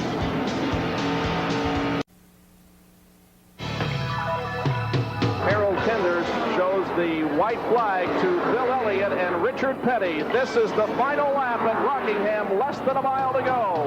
Richard Petty is the leader. Bill Elliott right behind him. They're out of the second turn now down the backstretch. Bill Elliott is going to have to make his move. There is a lot of traffic ahead of them as they go into the third and fourth turns now. Here they come toward the fourth turn and the start-finish line coming up. Bill Elliott will make one desperate attempt as he goes to the inside. Richard Petty holds him off, and Richard Petty picks up a victory at Rockingham, North Carolina Motor Speedway. The year was 1983, and it was Richard Petty's only win on ESPN. That's just a sample of what you'll see Friday night, December 6th at 7:30 Eastern Time, as we document a decade of excellence, ESPN's coverage of Winston Cup racing in the past 10 years. And there's the king, Richard Petty, who currently runs in 27th position. And boy, I tell you, year from today, guys, it's a good thing that Bruton Smith is going to build more seats here because he's going to need every one of them. A year from now, Richard Petty will be competing in his final Winston Cup race. John Kernan. Bob, I'm with Larry McReynolds, and Larry, some very quick work here. Replaced the coil, the battery. You also had an ignition box out. What all did you do? Well, we changed everything that we could possibly change here in the pits. You know, the spare pieces we had. The battery went dead. Now, with what caused it to go dead, we really don't know. It's running fine now. We just have to see after it runs about an hour or so, which is what we've run since the beginning of the race, when it goes dead again. You guys had changed an alternator earlier this morning. Could that have been the problem, you think? Well, you know, you just don't never know. You know, it wasn't charging exactly like we thought it should be, so we changed it. And ironically, we changed the battery too. So, you know, just we did everything we could. And Dale Earnhardt is in. Jerry? 1991 Winston Cup champion makes a scheduled pit stop. He has completed 60 laps on the racetrack and will bring the Goodrich Chevrolet to a halt. And as expected, remember, there's no concern about tire wear. You will see a 4-tire change under the green flag. Now, a 4-time national champion pit crew led by the crew chiefs here running across the side of the car. First Silverline and the crew now changing left side tires as Kurt, David Smith, Will Wynn, and the crew. Chocolate Meyer, that is field of the car. Off the jack and away at 20.1 seconds. Another excellent pit stop. 4 tires and a tank of fuel in 20.1 seconds. And Earnhardt goes back out onto the racetrack, and right behind him is Alan Kowicki, who has come in. There goes Mark Martin passing on the high side. Rusty Wallace has made a pit stop. He comes back out. Bill Elliott is currently making a stop, and here comes Harry Gant off of turn number 4, and he is entering pit road. Harry Gant, who picked up the lead there for a moment as Earnhardt came in. Now Gant is on pit road. Slowly going down pit road, 55 miles per hour. He's pitting right behind Bill Elliott. We see his board out, his green board. He pulls in behind. Andy Petrie and the crew goes to work on the car. Bill Elliott pulls away just ahead of Harry Gant. And let's go to Jerry Punch. And very deliberate work here in the Stoll pit as the Oldsmobile crew now coming to the left side. Charlie Presley will put the jack beneath the left side of the car. They have cleaned the windshield. And now Andy Petrie and the crew, as you said, Benny Parsons putting those left side Goodyear tires back on. 20.8 seconds. Harry Gant is away. Just a bit slower than Dale Earnhardt's stop, but less than a second as other drivers are coming in. Sterling Marlin now on pit road. He has the work completed. The 94 car of Terry Labonte also is there. You can see some damage there on the right front of the car. Moving around to the left side now to change the tires over there. These are all scheduled pit stops. And as all this goes on, Darrell Waltrip is our leader. There's the leader of the race, Darrell Waltrip. And Darrell Waltrip didn't necessarily just inherit this lead, because he had moved from 20th to 6th position since the most recent caution flag. Now, Alan Kowicki unlapping himself. Dale Earnhardt just unlapped himself with the new tires on. They move around. They had gone a lap down when they made their pit stops. Darrell Waltrip, one of the gas mileage kings in this business. And here is Kyle Petty, who had moved up to second in the Mellow Yellow Pontiac, in for his pit stop. And let's go to this and John Kernan. Well, Ned, we're anticipating a 4-tire change, and they go to work on the right side. The Mellow Yellow crew led by Gary Nelson, who will be leaving after this race to go to work for NASCAR to become Dick Beatty's assistant. And all the guys on the crew asked me to send a thank you and a good luck to their crew chief, Gary Nelson, in his endeavors with NASCAR. So Kyle, the left side's going on. Ricky Rudd splashes by down pit road, and Kyle is away. Kyle comes out of the pit, so does Ricky Rudd. The king, Richard Petty, is on pit road. We are seeing normal pit stops now under green, and Darrell Waltrip's Western Auto crew awaits the arrival of that car. Jerry Punch will call this stop, and here comes Darrell off the banking and down pit road. And Jeff Hammond will orchestrate this pit stop, and as we expected, we will have 4 tires here on the 3-time winner at Atlanta Motor Speedway. The 3-time Winston Cup champion, very deliberately at 55 miles an hour, brings that Chevrolet Lumina down pit road. The bright orange from the Western Auto logo on the side of the car, and they will clean the windshield. And there is a puncture in the windshield. Looks like a little bit of a cut or a scratch possibly in the windshield. As you see Jake Elder cleaning the windshield, and now the crew will come around to the left side of the car and change the left side tires. Waltrip getting a drink, wiping his face, wiping the goggles, putting him back in position, getting ready to put it back in gear. They drop the jack here. Waltrip pulls away at 21.1 seconds. And fellas, this now will give the lead to Jeff Bodine, who is another of the Junior Johnson Budweiser team, one of the gas mileage kings in auto racing. So he is yet to make his scheduled pit stop. And when all these pit stops are over, Mark Martin's going to be right back in this thing. He made a pit stop early, an unscheduled pit stop, but when they all make their pit stop, then he's going to be right back in there. Davey Allison there on the left of your screen lost 7 laps during his pit stop to correct an electrical problem. There's the leader, Jeff Bodine, the Budweiser Ford. As a matter of fact, you talk about Mark Martin. He, in fact, is the second place car now. He is in front of Dale Earnhardt because he's made that unscheduled pit stop about 10 laps before Earnhardt did and got those fresh tires on, so he was able to make up some time on the racetrack.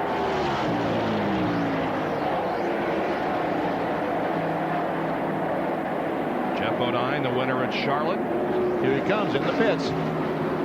Jerry Punch is standing by in Jeff Bodine's pit as he's headed towards you, Jerry. And we'll watch the Budweiser crew in action. Tim Brewer, to the crew in the Junior Johnson prepared car, waiting for their driver. They would like to be able to send Jeff Bodine out with a victory here in Atlanta, knowing that he will not be around for the 1992 season to drive their car, moving on to the Budmore operation. And Bodine indeed brings the big Budweiser colors on pit road, and as expected, we will have a 4-tire change, cleaning the windshield. Now, NASCAR has said they will allow an extra man now, which will make it a total of 8 over the wall to clean the windshield, because there's been a problem here with some of the glare and oil on the windshield to keep that clear for the driver's safety. Left side tires going on. Tim Brewer time to do blood cut. Jack is full, and Bodine is away. 21.5-second pit stop for Jeff Bodine, and now the leader of the race is Mark Martin. I've seen a lot of crews out there trying to clean those windshields. We saw the 42 car a moment ago. A guy went out and cleaned and cleaned and cleaned. Look at all the oil on these racetracks. As these cars go in turn 3, Bob, they drive straight into the sun, and visibility becomes almost impossible. See? Right there. You can't see anything. And it's going to get worse as the afternoon goes along. So with the combination of the sun and the oil problem that we have on the racetrack that's splashing up onto the windshields, it's going to be a tough afternoon for a lot of drivers. And Randy LaJoie brings the Phillips 66 car to a stop. NASCAR has just black-flagged him and told him to come into the pits. Quick stop. He's back out there. And Mark Martin has reassumed command of this race with second place Dale Earnhardt. As we have completed 161 laps, the halfway mark is coming up in just a little over 2 laps. Here comes Mark Martin off corner number 4, and will complete 162 circuits And the halfway point is 164. So we'll stay with it here and see who picks up the $10,000 from right guard. That will be the driver you must know if you are called back for. Oh, and Dale Earnhardt almost lost it. Man, oh, did you see that car dart toward the wall? But he saved it. I was watching almost another wreck over in another corner and missed it. Tell me what happened. The car just went toward the wall, and Earnhardt got out of the throttle and kept the car off the wall. But man, was it, here it is. Now watch, it'll just head right for the wall. Alan Kowicki is a lap down. But he gets the car sideways, and when he corrects it, he goes up and almost hits the wall. You're right, Bob. And he had to drive that car up the banking to keep from spinning it out. Of course, he knew he had to do that. Lost a lot of time, but he kept it from spinning out. All right, now this time around it'll be the halfway mark. They told me about that $10,000. That's why he got in the corner so hard and tried to spin out. That's right. Here comes Mark Martin. And he is going to be the leader at the halfway point. Mark Martin crosses the line, receives the cross flags from Doyle Ford, and our leader at the halfway lap is Mark Martin. He takes home $10,000 in the right guard halfway challenge, and if you've entered the contest and are called back, you could win the Pontiac Grand Prix by simply telling them that Mark Martin was the leader at the halfway point of our race. Boy, the 3-car, man, I thought he was gone, Jerry. Well, a minute ago, the conversation went like this. I guess Childers asked him, he said, "Are you okay?" Earnhardt's reply, 4 words, "It's a bit loose." It's a lot loose if you ask me, or at least it was a couple of laps ago. Dale Jarrett comes down pit road, and the Wood Brothers Ford is having a problem. He slowed going down in turn 1 last lap and has been going around the racetrack with the engine shut off almost all the way around the racetrack, it looks like. But they're going around changing tires exactly like... Yellow flag. Well, and then a timely pit stop for Dale Jarrett as he's in the pits like Bill Elliott got caught. He'll try to rush back out, but the yellow flag is out. Debris on the racetrack is the word from the NASCAR officials, and this is the running order as the yellow came out. The position, of course, going to be changing here undoubtedly, but we're showing you a field summary before the yellow flag came out. This is our 4th caution of the afternoon. We have had 3 crashes, and now this one for debris on the racetrack. By the way, Mike Wallace has been taken to a local hospital with a shoulder injury. Nothing serious, but they are taking him to a local hospital facility for further examination. The other 2 drivers involved in crashes, Ken Schrader and Michael Waltrip, were not injured when their cars hit the wall. There's our leader, Mark Martin. The field is being formed behind the pace car. And he probably welcomes this opportunity to come into the pits and put 4 new tires on, because he has been out there much longer than these others. He came in about 15 laps short of when they normally would come in, and as you can see, the green flag waving, so the pits are open. NASCAR officials signaling down in turn number 4 that the pits are open, and here comes Mark Martin as he peels off from the rest of the field and enters pit road. Right behind him is Kyle Petty. Dale Earnhardt is also in, along with Harry Gant, Morgan Shepherd, Stanley Smith, but several of the drivers are choosing to stay out on the racetrack. Well, those that are 1 lap down, certainly, according to the rules of NASCAR, have to stay out there. Well, let's go to the pits and Jerry Punch. Guys, Mark Martin will welcome this pit stop. He had complained a minute ago the tire was a little bit too tight, so we'll watch the crew member as he goes to the right rear of the car, and indeed, he is going to take a round divide out. Earnhardt also in the pits. He will get 4 tires changed on the Goodwrench Chevrolet. So Earnhardt pitting all the way down at the end. And between those 2 cars, that's Earnhardt and Martin, is the car number 11. That's the Budweiser Ford of Jeff Bodine. So Chevrolet and Sierra Fords. Earnhardt is away. Now Mark Martin is away. As those 2 are the first 2 off pit road. Rusty Wallace coming out. So is Darrell Waltrip, Bill Elliott. Ernie Irvin remains on pit road for the moment. As the field is, there's the Junior Johnson car, Jeff Bodine. He finally has work completed on that car, and now everybody is back out on the racetrack, and we set up for resumption of the race. You're watching live coverage of the Hardee's 500 from Atlanta Motor Speedway on ESPN. Back in just a moment.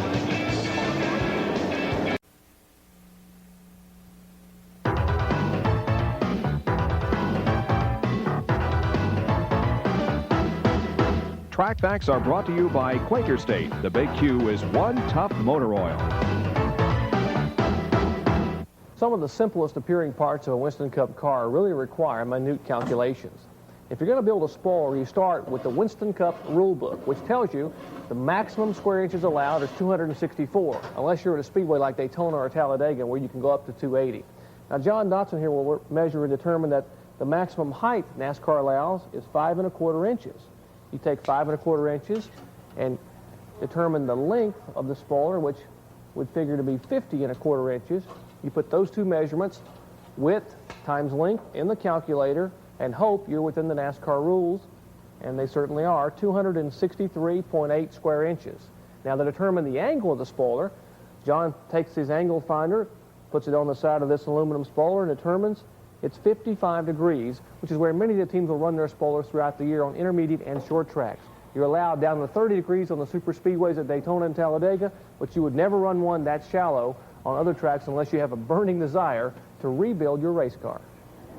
Well, that's how they're configured and how they're built, but boy, they're an essential part of a race car, especially on those super speedways.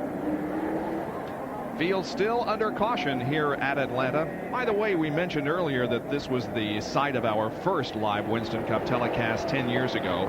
This is ESPN's 131st Winston Cup telecast, and at the end of today's race, we will have covered for you 52,690 miles of competition. That's twice around the globe. Did I figure that right? Let's see. Yeah, that's right. How many of those 131 did you do? Have you missed? Okay, how many have you missed? I really don't know. I probably haven't missed more than 10 or 15, I wouldn't. No wonder you look so rough. All those miles. The last one I missed was a year ago at Phoenix when I had my kidney stone problem and backache. But Dale Jarrett has re-entered pit road as we watch from the in-car camera, and let's get an update on what his problem is.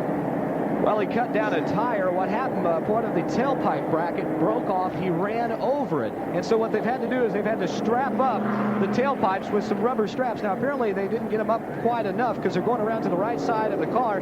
Got a couple of jacks, so they may have to tighten something up under there to keep the tailpipe from the header from falling all the way off. But just a very disappointing day. I talked to this crew earlier today. They were very excited about the possibilities of today. Dale will jump out of this car after this year and drive for that new team, which is owned by football coach, Washington Redskins football coach Joe Gibbs. Now he's away. Dale Jarrett off of pit road once again. In case you missed it, Dale Earnhardt is the 1991 Winston Cup champion. The battle for second place continues, however. Now remember, Ricky Rudd was third in points going in. He's 12th right now, and Davey Allison has had his problems and finds himself 7 laps down. Back in a moment. Okay. You're old and red.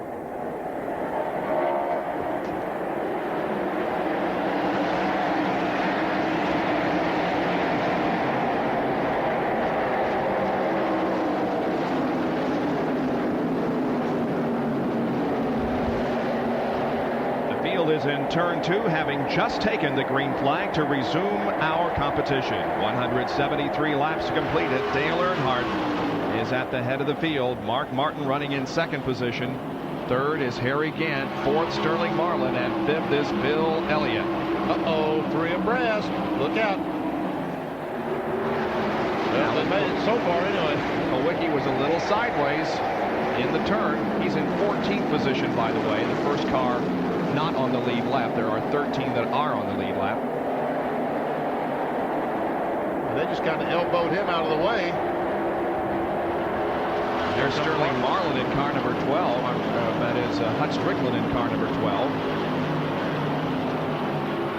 Also a lap down. Yeah, 15th position. Moved up to 14th now.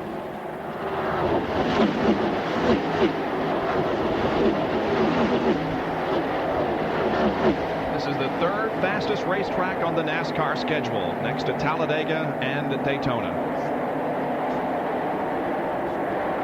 John Kernan has an update on Dale Jarrett's problem. John? Well, Bob, at first what they had thought was a piece of the tailpipe to come off a bracket. It actually, the starter came off, and when it did, it hit Kyle Petty's windshield. Kyle has some glass in his eye. We're told that he flushed it out as best he could. He is going to try and stay out there and drive as long as he can, but just in case, they've asked Michael Waltrip to put back his uniform on and to be prepared to climb in the Mellow Yellow Pontiac. Michael Waltrip, of course, was the first car eliminated from competition when his Pennzoil Pontiac hit the wall up in turn number 3. Davey Allison, the third car in your screen, is 7 laps down. Now he is in 34th position at the moment. Did you see Martin's car hit that speedy drive, or did he blow up, Nick? No, I believe he hit that speedy drive. He had moved to the inside of the track to let David go by, knowing that he was many laps down. So he just moved over to let him go, and he got down in that quick drive. Now David's going to try to get one of those laps back by moving around Dale Earnhardt. Here comes Harry again, the green and white car. He's the third place car. And Davey now is 6 laps down as he unlaps himself once, but let's see if he can let it stick. Earnhardt is at the bottom of the racetrack. Now he got down into that speedy dry.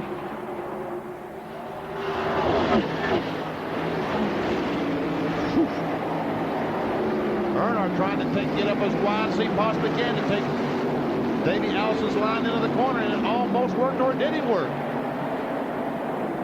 Well, Ellison has a lot of horsepower coming off the turn going down the straightaway. Boy, Earnhardt pinches him up against that wall. That's by design, too.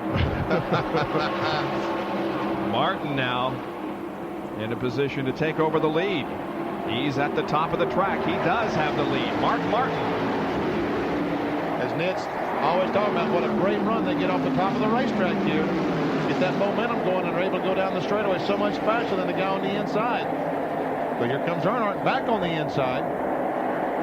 Now he's having the ball right now, fellas. He really enjoys this kind of racing. Harry Gant just watching all this. He said, if you open a little bit wider, I'll go between you. No, he knows better than that. He don't know which one to follow. Harry Gant said, which one of you guys is going to come out the leader? That's the one I want to follow. So he just sort of run along the middle of the track. That's Harry Gant. Of course, that's Strickland lap down. Boy, Harry could sure top off what has been a wonderful season for him if he could come home a winner today after that 4-race win streak he had in September. Almost won in 5th in a row. Remember North Wilkesboro? Yeah, I do. When he had lost that brake caliper or O-ring with just a few laps to go, Earnhardt won the race. And the side-by-side battle is for the lead. Earnhardt and Mark Martin, the two that fought for the championship last year that Earnhardt won. Because Dale clinched the championship by simply starting today's race, hey, that gives him the incentive to go out there and battle everyone and win the race, and he is doing that. Yeah, you wouldn't see him racing like this if he was battling for the championship, but he loves it to be in this position. Nothing he likes to do better than what he's doing there right now. Mark Martin the same way, though. He loves that close competition. And boy, Mark would sure like to register a win today. He hasn't won at all this year in Winston Cup competition. No, we think we got a good seat. How about Harry Gant? He might have the best seat in the house. Just sitting there watching the two guys battle it out. Looks like Mark Martin's got him. He does have him now. Can Harry Gant go up past Earnhardt? Now Martin will be able to take the line that he wants to around the racetrack, which might be a little faster than what he has been running the last several laps. Yeah, we can see Martin already has moved down on the racetrack. Although Mark Martin has a lead right now, Dale Earnhardt was the leader when we did our Western Auto race summary and led 34 of the 175 laps. 4 caution periods today for a total of 26 circuits. 15 leaders among 11 drivers. The average speed of the race, 130.91 miles an hour. Those drivers that have led a lap include Earnhardt, Mark Elliott, Davey Allison, Ernie Irvan, Bobby Hillin led for a while. So did Pat Musgrave under yellow. Bobby Hamilton, Waltrip, Jeff Bodine, and Harry Gant have also been scored as lap leaders. Only 4 cars officially listed out of the race at the moment. Michael Waltrip, Ken Schrader, Jimmy Spencer, and Mike Wallace, and all but Spencer crashed. The standings in the Mechanic of the Year. Larry McReynolds has the lead by 10 points over Danny Glad from Alan Kulwicki's team. Robin Pemberton and Bob Johnson are tied for third, and Tony Glover is fourth in the Mechanic of the Year standings from Western Auto. Mark Martin now beginning to stretch out a little bit over Earnhardt. And you brought up a good point just a moment ago. The fact he can now run the line he wants to around the racetrack. He can use a much faster race car than Earnhardt right now to pull away. Mark Martin is the leader of the Hardee's 500 with Dale Earnhardt running in second position. We're glad you could join us on this Sunday afternoon from Atlanta Motor Speedway. We'll take a break and be right back.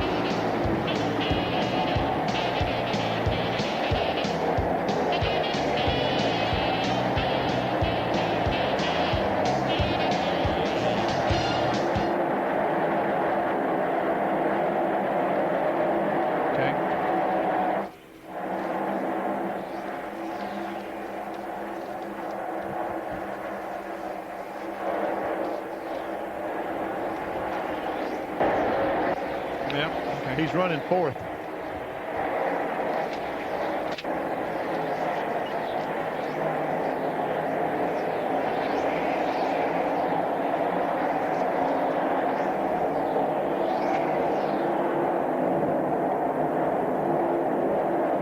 Bill Elliott's going to be tough in this race. Yeah, I think you're right, man. Elliott is? Yeah. They don't wreck him here. Yeah.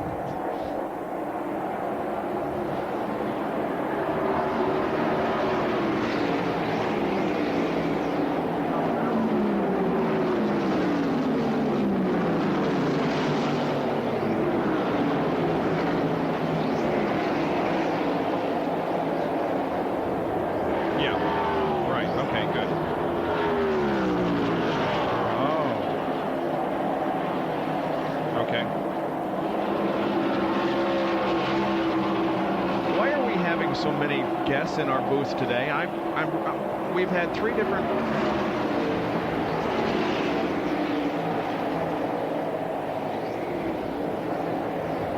In the House of Pain tonight at 8 o'clock.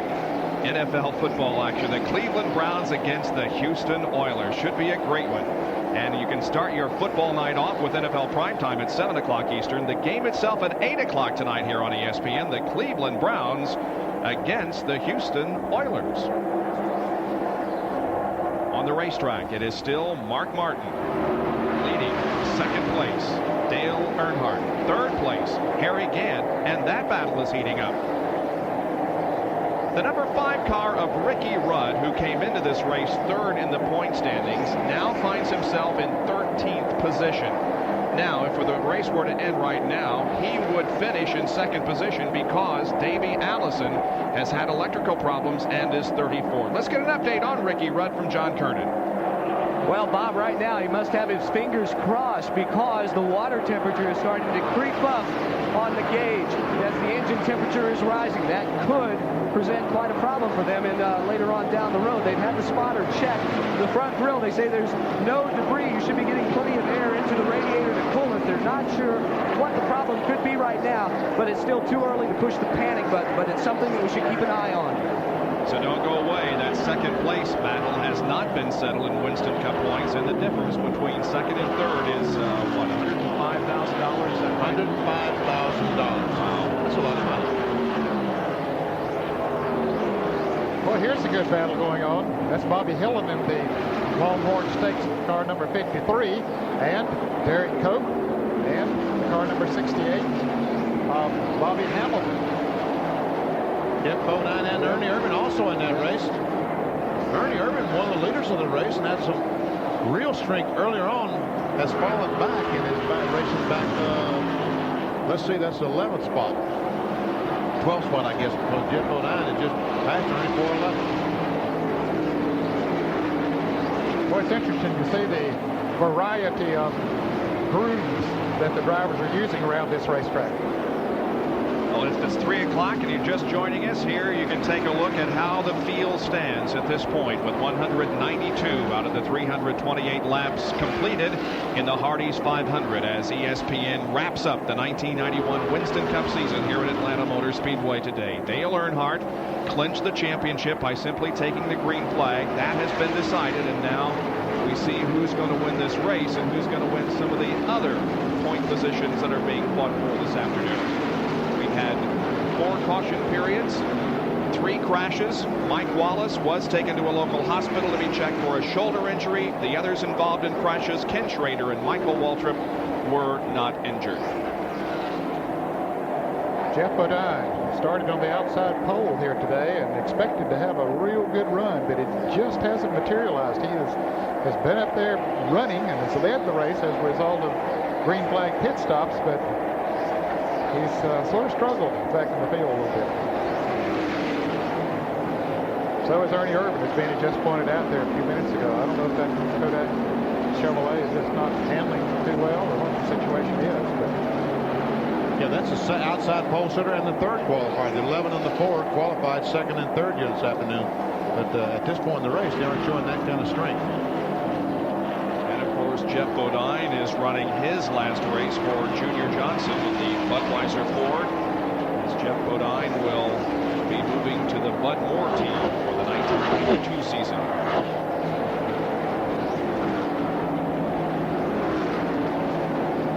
yeah, we'll have to re-educate ourselves during the winter because there will be a number of drivers in different cars for 1992. Different numbers, different colors as new sponsors come in. The 15 machine driven by Morgan Shepherd. Now, this guy likes Atlanta Motor Speedway. He was the winner of this race last year. We ride with him right now. And currently, Morgan Shepherd is in 4th place. And we can see right out the rear window of that Motorcraft Ford, we would see Bill Elliott. There he is, Bill Elliott right behind Morgan. He's 5th place car. Bill Elliott was the pole sitter here this afternoon. His last race in this number 9 car after 10 years of racing with Harry Mellon. And of course, Morgan Shepherd will be moving on to the Wood Brothers next year. This is the last race for he and the Bud Moore team. And of course, the Bill Elliott situation is the world's worst kept secret, as Bill Elliott has 34 victories with Melling Racing as he completes his tenure with them here today. First win was back in 1983 at Riverside. Some of the highlights, of course, the Winston Million that we showed you on ESPN at Darlington in 1985. Won his second Daytona 500 in 87. He won the championship in 84, and Rusty Wallace has crashed. Rusty Wallace crashes in turn number 4. The Miller Genuine Draft Pontiac is badly damaged in the right front corner of that car. And the driver, who was running in 6th position, is moving around inside the race car and coming out. Looks like Rusty is uninjured. But another crash has brought out the caution flag here in Atlanta. Bobby Hill into the 53 car apparently also involved in that incident up there in turn 3 and 4. Safety crew arrives on the scene, but Rusty did get out of the car. There he is sitting on the pit wall. Boy, it was here 2 years ago that Rusty Wallace was jumping on the top and the hood of the car celebrating his Winston Cup championship. One reason that Rusty jumped out so quickly was there was some fire. When he hit the wall, he must have knocked the fuel pump off or something, because there was some fire earlier on. He went out pretty quickly. Replay of the crash as he got up into the wall, and then some fire does come out from the rear end. And I think he's putting some oil down as all that's happening. Perhaps it did break an oil line or bust the reserve tank or something. Don't think Rusty's seriously injured, but although I think he has had his bell rung pretty good. He's going to walk to the ambulance and will be taken to the infield medical center, which is here on the main straightaway, to be checked over by the attending medics. Well, certainly not the way that Rusty Wallace wanted to end the 1991 season. It's been a good year for him, though. The first year for the Roger Penske team to have 2 victories. And came into this race 10th place in the point standings, and I think he'll stay there. He's far enough ahead of Bill Elliott, who is in 11th place, that he doesn't have to worry about losing, getting out of the top 10. Rusty Wallace was a winner of this race in 1988, and pit road becomes very busy once again as Mark Martin, Earnhardt, and others come in. Here's Jerry Punch. Well, Bob, sometimes they confuse me with Jerry. What's your name? 4 tire changes. I don't know. What's his name? Morgan Shepherd, a 4 tire change. Right side's already on, left's going on.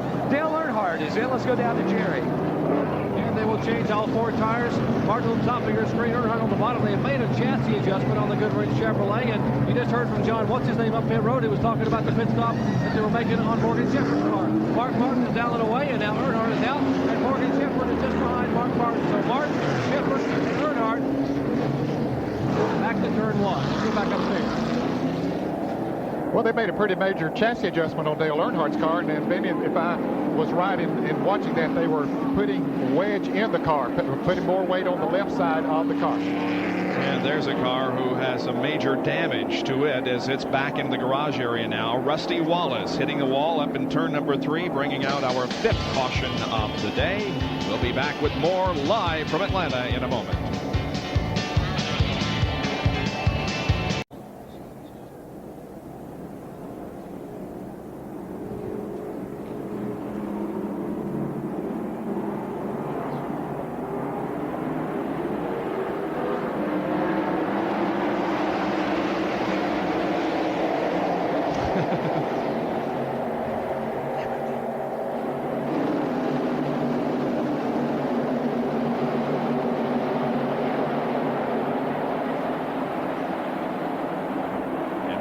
The field has just taken the green flag to resume the racing on lap 205. The leader is Mark Martin. The 42 car of Kyle Petty just unlapped himself. Now the 3 and the 15 cars are battling side by side for position. That's Earnhardt and Shepherd. Earnhardt's taking that spot away from Morgan Shepherd. Yeah, Shepherd beat him out of the pits. You know, they're the Unocal World Pit Crew Champions this year, the Bud Moore team. But Earnhardt, that chassis adjustment seems to be working well for him right now. He's heading back towards the front. And an update on Kyle Petty from John Kernan. Well, we thought that they might have changed drivers on this last caution period, but there's so much glass inside of Kyle's car, he's a bit wary about climbing out, letting Michael climb in. He's afraid Michael may cut himself from the glass. And right now, Kyle is only suffering from where he got cut around the nose. You understand he got most of the glass flushed out of his eye, and it looks like he's running really well out there. Yeah, he had a great start. Yeah, he's running in 13th position, the last car on the lead lap. He got around Mark Martin there on that restart to get back in the lead lap, but he's going to have a tough time staying out there, fellas. Alan Kowicki is also trying to unlap himself. Oh, look at the traffic on the high side of the racetrack. And that's Darrell Waltrip. Darrell Waltrip off the pace up high in the corner, and as we're watching this, Rick Wilson has blown an engine in the Snickers Buick going down the back straightaway, but evidently Waltrip has a flat tire or some kind of problem. He's trying to get started on the inside of the racetrack. Yeah, he's dropping off the pace and trying to get to the inside and out of everybody's way. Larry Pearson goes around. Dave Marcus passes on the inside while Rick Mast goes to the outside of Darrell.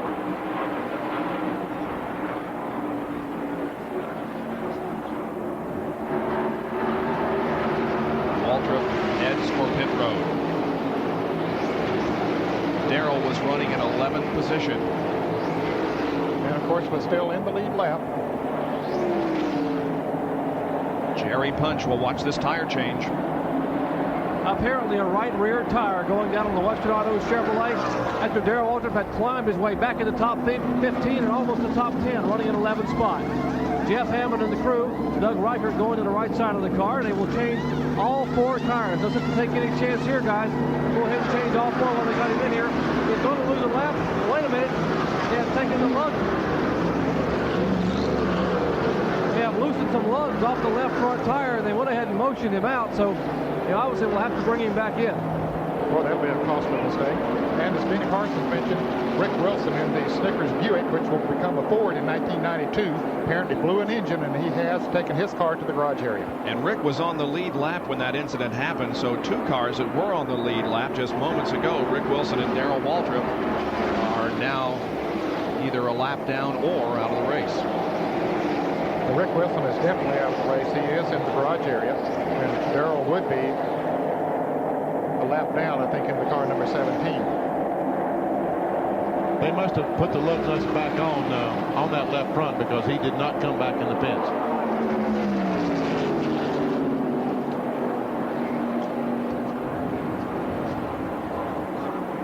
You see Darrell still high on the racetrack. That seems to be where his car is working the best today.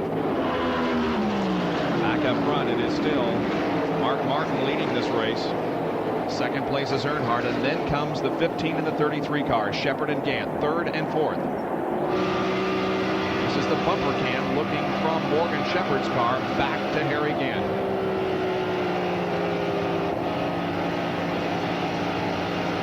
Gant closes in the middle of the corner, but as they come off the corner, even in the draft, he can't close up. Can you run flat out around this racetrack? No, you have to back off the gas, the accelerator. Right there, going in the corner, you back off the gas, and then in the middle of the corner, back on the accelerator.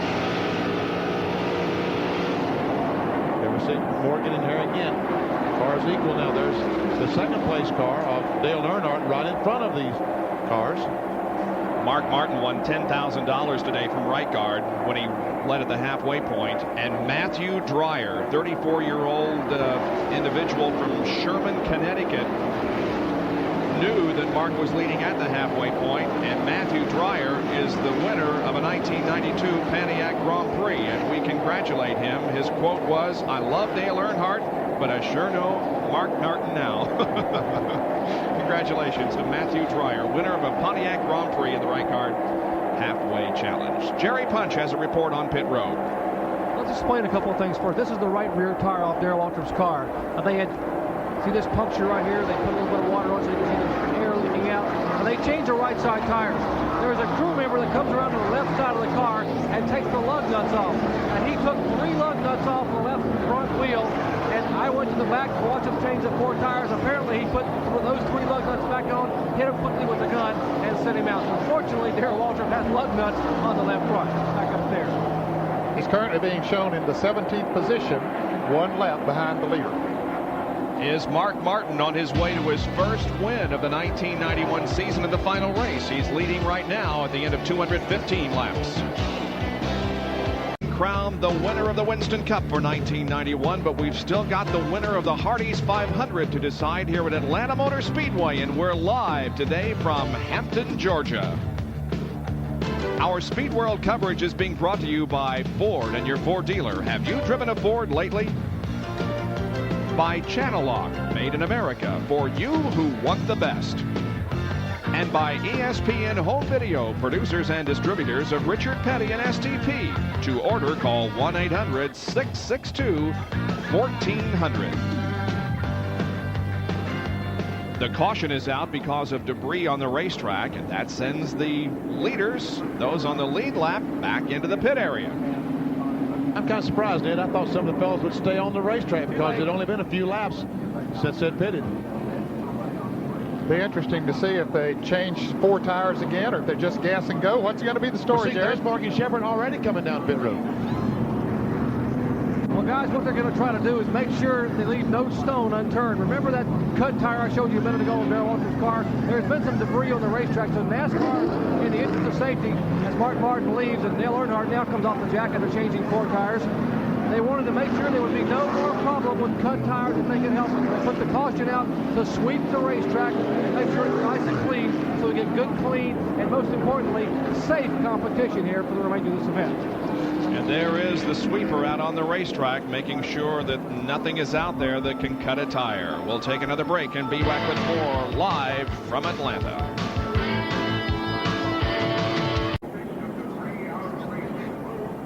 We're back at Atlanta Motor Speedway under caution because of debris on the racetrack. A thorough cleaning of the racetrack is going on. Well, that gives us an opportunity to show you one of the many things that occurred here before the racing weekend began. Now, there's Jeff Hammond of the Darrell Waltrip crew doing his duty today, but a little bit earlier in the week, he was involved with some other competitors and other members of crews in a skeet shoot not too far from Atlanta Motor Speedway. This is kind of a charitable thing, and everybody, of course, was given instructions on how to use their particular gun.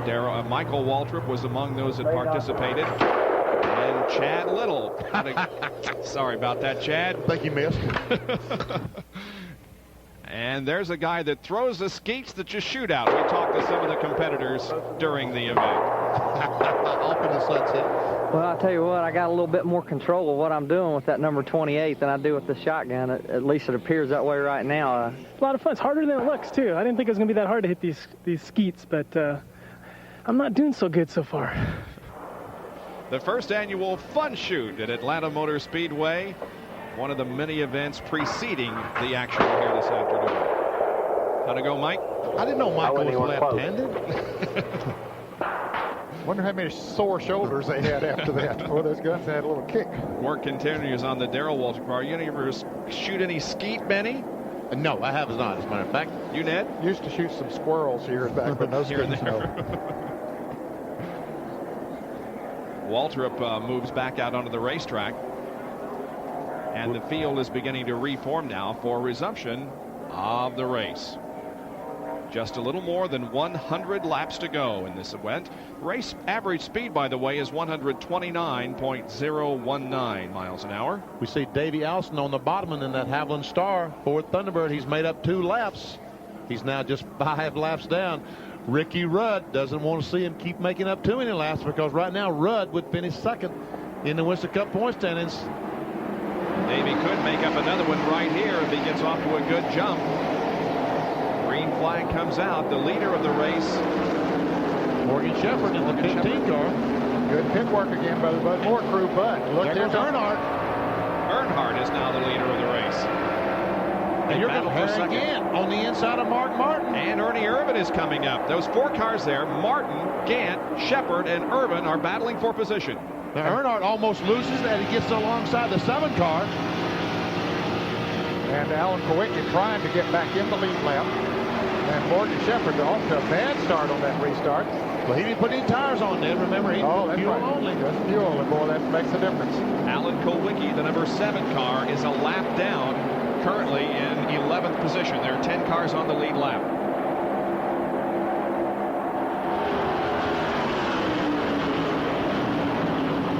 Boy, Davey Allison, once he pulled around, he just drove away from him as he did a little bit earlier. So now he is only 4 laps down before that distance.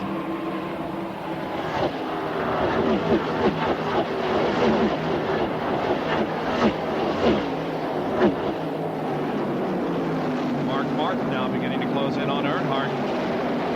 And Harry Gant is in 3rd, and Harry has been in the hunt all day long. He began this race from 9th position and has been in the top 5 just about all race long. It looked like Ernie Irvin's going better than he did for a while. He was strong in the first part of the race in the Kodak Chevrolet, and then he had a period of time there that just didn't run too good. In fact, he struggled even to stay on the lead lap for a while, but now he's back up in the running in 4th place. Here again, showing a little bit more aggression than we've seen the last 200 laps of the race.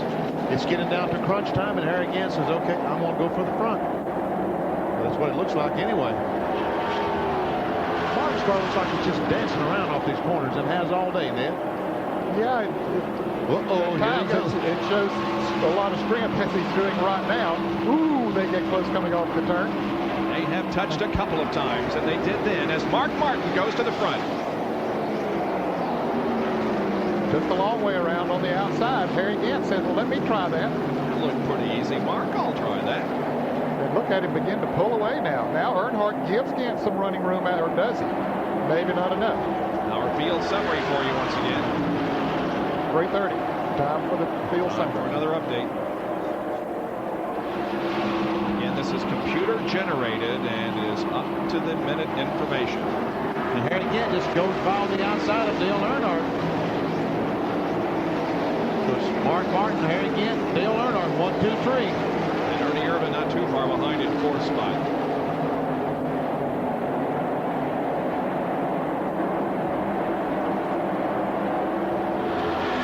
Morgan Shepherd, who was leading when this green flag came out, has fallen back to 5th.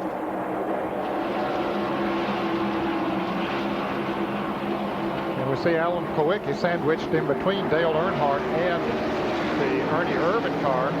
Alan was penalized on a green flag pit stop. That's how he got a lap down. He apparently came into the pits too long. They held him for 15 seconds, and that was just enough that he put him a lap down. And he's been running up there with the front runners, but he just can't quite get up there and get back in the lead lap. There's your Winston Cup champion for 1991. Dale wins consecutive Winston Cups, 1990 and 91. Who was the most recent driver to win consecutive Winston Cups? Dale Earnhardt. Exactly. That's a trick question, wasn't it? And only one driver has ever won it 3 times in a row. And you know who that was. Yep. Well, tell us. As soon as he finds in his book, he'll tell you. Well, don't look. It's Cale Yarborough. Cale Yarborough. Yeah, driving for Junior Johnson, right. Mark Martin is the leader of the race. With now 98 laps to go in this race, we've completed 2:30, and we'll be back in a moment.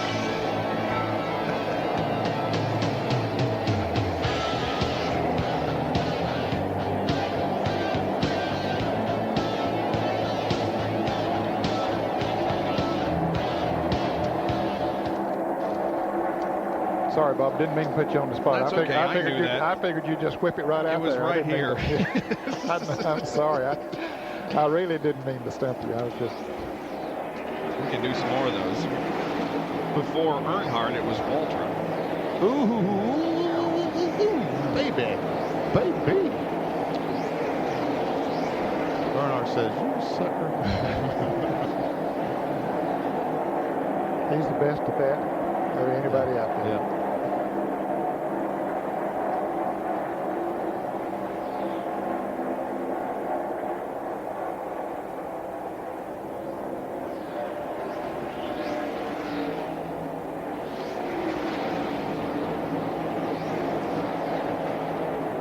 While Mark Martin leads the Hardee's 500 and Harry Gant runs in 2nd position. Pretty good battle back here for 3rd. That's Ernie Irvin and Dale Earnhardt battling for that spot. Alan Kowicki is not on the lead lap, but look who is in 4th position. That's Bill Elliott. Yeah, he's been coming back ever since he got that lap down, Bob. I think he's going to be a factor in this race. And again, he is the only driver eligible for that Unocal bonus money, which amounts to $174,800. We have not had a pole winner race since April of this year when Rusty Wallace did it at Bristol. And Bill hates to see that money stay in the bank all during the winter. Boy, wouldn't that be a shame?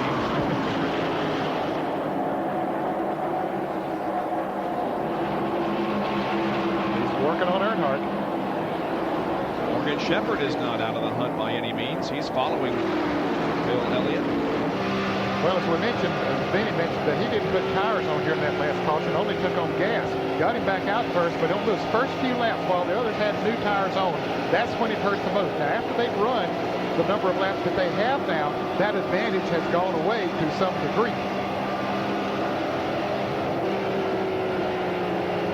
So he's back running a comparable speed now to at least Elliott and Earnhardt. There's that glare that we talked about earlier in the 3rd turn. There's Elliott making a move on the inside up there. Morgan Shepherd looking out his front window, but he couldn't quite get by Earnhardt that time. We'll try him again off turn 2. This is a battle for 4th.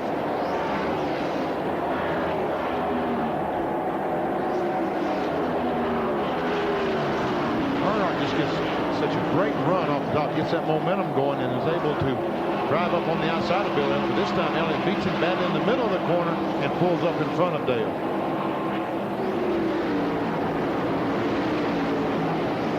That adjustment they made on Earnhardt's car didn't fix it totally. Still running good, but it And the center of the corner, Benny, is just not doing what he needs for it to do. The lead, meanwhile, there he is, Mark Martin. You know, if Dale Earnhardt doesn't win this race at Atlanta, he'll be the first champion who has failed to lead the series in wins since he was the champion in 1986. And right behind Mark Martin is Harry Gant. Just about 20-25 car lengths. There he is, Harry Gant. I don't know, he might have gained a few car lengths on Mark Martin in the last few laps. I think he is closing in a little bit. You know, those people was telling me down in the Skull pit, Leo Jackson, those guys, that car that Harry Gant has here is one of the cars that I drove when I drove for Leo Jackson. Okay. Yeah. So much for the new cars. So much for time. Well, there are many drivers who are still looking for a win in 1991. Morgan Shepherd's last victory was a year ago today here at Atlanta. Mark Martin is our leader right now, and he is looking for his first since North Wilkesboro last year. Derek Cope has had a disappointing season in 1991, not winning since Dover of last year. And Brett Bodine, remember his great victory at North Wilkesboro last year, he is still winless in 1991. We're inside Morgan Shepherd's car. Now Morgan is in the top 5. And of course, Mark Martin is the leader of the race. So 2 of those do stand a chance of breaking into the winner's circle in 1991. We'll decide that in the next few laps here at Atlanta.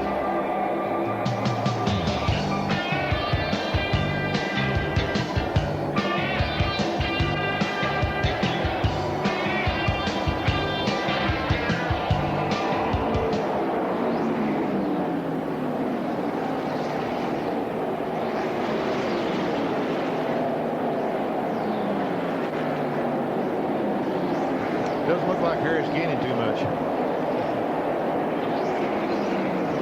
Okay.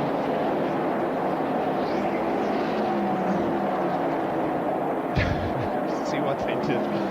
That isn't the balloon, is it? It's just another banner. Okay.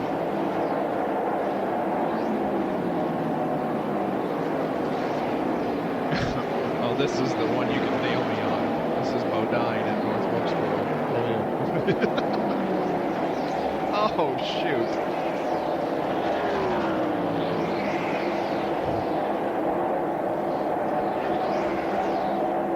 Welcome back to Atlanta Motor Speedway. We're located about 30 miles south of Atlanta itself in Hampton, Georgia. And the new Atlanta Motor Speedway is track owner Bruton Smith is pouring millions of dollars into this facility. A new grandstand in place for this event, and a lot more improvements are planned. Well, Mark Martin is the leader of this race in the Folgers Ford, owned by Jack Roush. Now we'll do our pan back and show you the other cars on the racetrack. Second place, that far behind, is Harry Gant. I think he's losing a little bit of time now to Mark Martin. Martin's pulling away because Mark Martin is pulling back up on Davey Allison. Let's go ahead back here. Who's behind Harry Gant? Well, that would be Ted Musgrave, one of the contenders for Rookie of the Year. He came into this race 13 points behind Bobby Hamilton in the battle for Rookie of the Year. And he is currently in 32nd spot. And then comes the 4 car, the Kodak Chevrolet of Ernie Irvin, who is in 3rd position at the moment.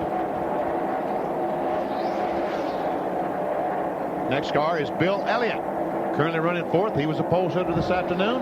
Can pick up a $175,000 bonus if he can just win the race. Alan Kulwicki got a lap down earlier, has not been able to make it up. He is the first car on the lead lap and on the lap down in 11th spot. Then comes the car number 3 of Dale Earnhardt, the 1991 Winston Cup champion, 5th position at the moment. Morgan Shepherd is their 6th place car, the Motorcraft Ford. As I said, we've said earlier that Morgan Shepherd is going to be running for the Wood Brothers next year. Hut Strickland, the Rebestis Buick, is the next car on the racetrack, car number 12. And he is currently in 18th spot. Right behind him is Jeff Bodine in car number 11. He is on the lead lap in 7th spot. Jeff Bodine in the Junior Johnson car. Derek Cope, the Pure Leather Chevrolet, is the next car. Car number 10. He's the 12th place car. There's Derek. Bob Whitcomb-owned automobile. One of those that we mentioned just a few minutes ago is having won in 1990, but not so far in 91. There's Greg Sachs. Car number 47, the Kanawha Insurance. Derek Close-owned car from Fort Mill, South Carolina. He is in 8th spot. Good run for Derek.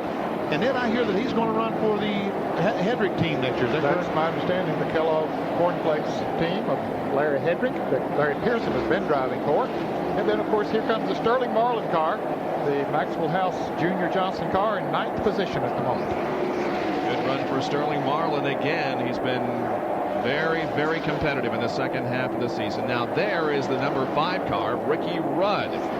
10th position in the race and does stand a chance at least of moving into 2nd place in the point standings. There's Kenny Wallace in the 24 car, and he finds himself in 27th position. And he's going to drive this car the entire season in 1992. Bobby Hamilton, the Country Time Oldsmobile, currently 22nd, leader of the Rookie of the Year award. And Brett Bodine, here's Bill Elliott taking over the 3rd position from Ernie Irvin. And we'll go back to Brett Bodine in the Kenny Bernstein Quaker State Buick. That'll become a Ford next year in 13th position as he moves around Kenny Wallace. We've already talked about Wallace. Here is Darrell Waltrip in 14th position, showing that damage on the right front of the car when he collided with Kyle Petty on pit road.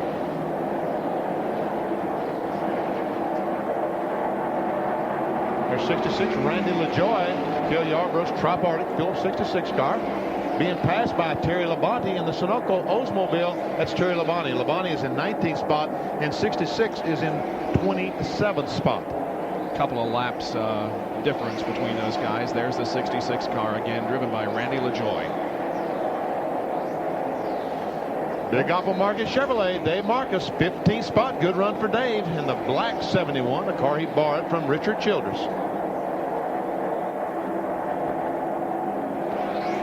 And we'll let Ned talk about his son. Well, Dale Jarrett, 2 laps down, being shown in 20th position, an unscheduled pit stop for a flat tire. Put him back there in 20th place, and they've had some other problems with the sit-go forward, but still out there going. That, of course, is the last run for Dale Jarrett in the Wood Brothers car as he joins the new Joe Gibbs team in 1992. And Benny did a piece for Speed Week on that test session at Martinsville recently. Here's Kyle Petty in 16th position, the metal yellow Pontiac. There's Larry Pearson in the Kellogg's Cornflakes Chevrolet we talked about a moment ago that Greg Sachs is going to run next year. He's 17th. And Rick Mast in the Skoll Classic Oldsmobile, number 1. Now here's a battle, fellas. He is trying to stay in the top 20 in the Winston Cup point standings coming into this race. I think he only had about 4 points over Joe Ruttman coming in, so that's a good battle. They're trying to stay in there to get some of that money. And, of course, the king, Richard Petty. There's Davey Allison, who now is 4 laps down in 25th after experiencing an electrical problem. There's the leader, Mark Martin. We're going to let him go, and we'll talk about Joe Ruttman now, who, as Ned mentioned, is in a battle to stay in 20th position and be the final one that earns bonus money. Ruttman in 21st right now. 95, Eddie Beerswall, San Antonio, Texas. And we go back to the lead and Mark Martin. And there is Mark approaching some slower traffic. Here in the closing laps of the Hardee's 500 from Atlanta Motor Speedway. Back in a moment.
happens on the final lap of the race. Here comes the field down for the white flag. 1 more to go. Rudd is inside of Dale Earnhardt as they go into turn number 1, and both of them spin.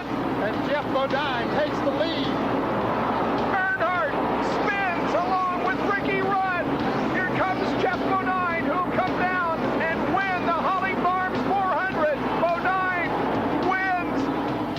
And all of that will be replayed on Friday night, December 6th at 7:30. Part of our Decade of Excellence show as we recap our coverage of Winston Cup racing in the last 10 years. Jenkins, that's the oldest call I've ever heard. Why did I get so excited? I don't know. I don't know why. It was an exciting moment. Yeah, it was. It absolutely was. We're only kidding you. That was very, very exciting. The last lap at North Wilkesboro. There's your leader of the Hardee's 500 here in Atlanta this afternoon, Mark Martin. And the leader is pulling away from the second place car. Harry Ginn, a little bit ago, was about a half a straightaway behind. He's almost a full quarter mile behind Mark Martin now. And then about a half a straightaway behind Harry is Bill Elliott. Here's the interval. First. And back at the very end of that pack is the 33 car. There he is. Along with Larry Pearson and Kenny Wallace.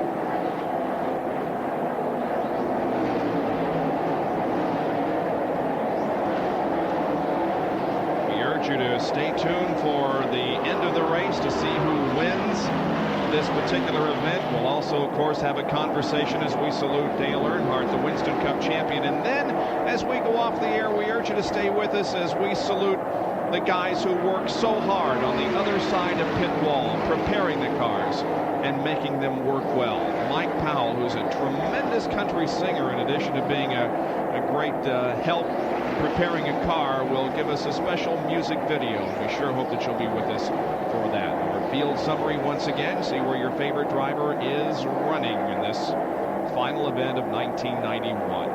We saw Mike Powell's car, Sterling Marlin, in 9th place. He's the gas man on that automobile, also truck driver, mechanic, and also a country singer, as Bob said. Yeah, very good. Very good. King back in 24th spot. Davey Allison, 25th. Had it not been for that electrical problem he experienced, he'd still be in the thick of things. Well, he passed Mark Martin. There's the leader, Mark Martin. Davey Allison passed him on the restart, and there he is. Davey Allison still in front of Mark Martin. So clearly he has one of the fastest cars on the racetrack still.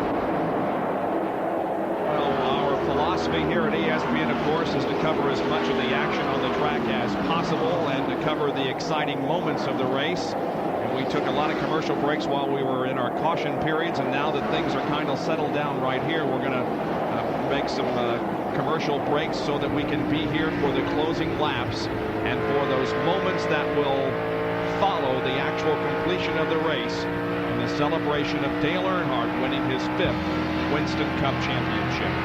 So we'll take a break and be back with more in just a moment.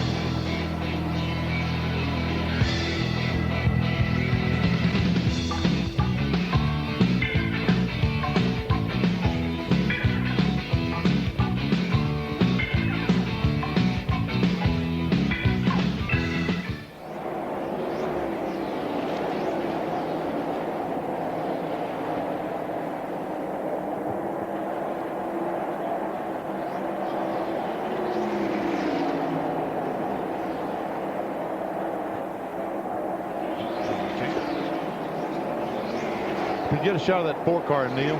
We get a shot of that 4-car. We're talking about Tony's grandfather. Oh yeah, we need to do these get wells here.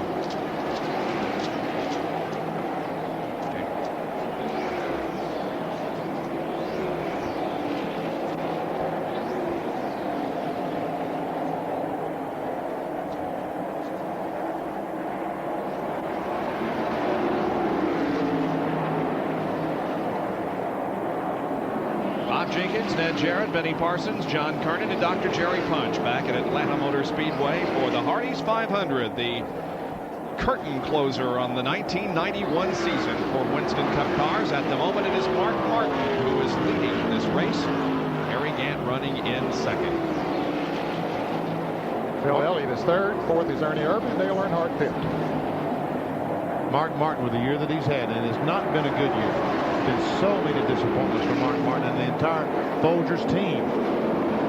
He has to feel awfully good right now, and I just hope that the car stays together. If he does lose, I hope that he loses on the racetrack, that it's not a mechanical problem, because if it is, he might go jump off a building someplace. A year he's had. Man, it's been tough. This is his 11th start here at Atlanta Motor Speedway, and his best finish was in March of 1990, a 5th. There's the number 4 car, driven by Ernie Irvin to the right of your screen, currently in 4th place. And we'd like to take this opportunity to wish a very big good get well to Tony Glover's grandfather, Tony the crew chief on this car. His grandfather, James Walter Gilliam, is ill in the hospital. Big Winston Cup fan, of course, and we wish him a very speedy recovery. A couple of other people that we'd like to say get well to. Jeannie Metcalf, who offers us so much assistance as far as timing and scoring is concerned on a Winston Cup telecast, is not with us today. She's not feeling well at home. And Kevin Nichols, one of our own crew members here at ESPN, had an appendicitis earlier in the weekend, and we wish him a recovery. Jerry Punch has more. You know, it's got to be awfully tough for Tony Glover to be able to do his job, and he's doing an excellent job today, knowing that someone he's very close to, like his grandfather, suffered a heart attack just 48 hours ago up in Tennessee. Now, this gentleman, James Walter Gilliam, is a big race fan and a big ESPN fan, and he was asking the doctors to please let him watch today's race. He probably is watching right now, and for James, Tony will be on a charter plane headed back to Tennessee as soon as this race is over to be at your bedside. So we all at ESPN wish you a speedy recovery. Back upstairs. All right, Jerry, and one other person we'd like to mention, Dave Campanella's son, Jerry. He's another one of our ESPN employees. His son, Jimmy, is under the weather, and we wish him a very speedy recovery. I know you're watching us, and get well very soon. There's the 3rd place car, Bill Elliott.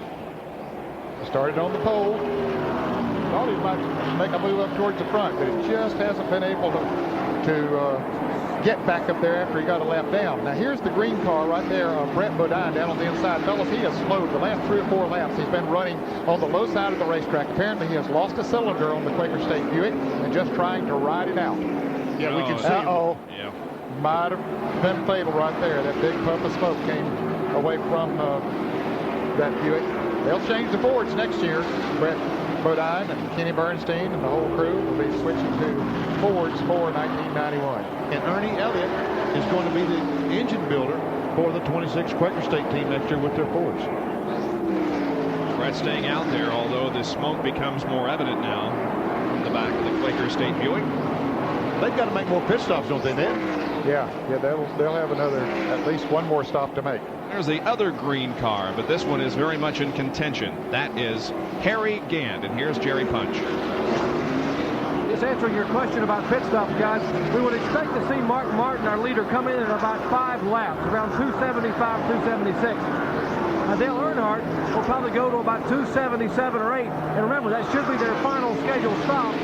Now Mark Martin has radioed to his crew and said, guys, get ready. So he may come in even earlier. We're watching for the Folgers crew now getting ready on pit wall to bring the lead car in. Remember, mentioning the Earnhardt pit stop, this is their final time to make one more chassis adjustment. Earnhardt has still said the car is way too tight. He cannot stay with Mark Martin. Back upstairs. So this last set of pit stops will be very crucial for some cars in their effort to pull off a victory. There's a good look at Mark Martin. Best finish this year at Pocono. He was second. I'd like to say congratulations to Mark and Arlene. They're expecting a child January the 1st. Here's some cars that are out of the race.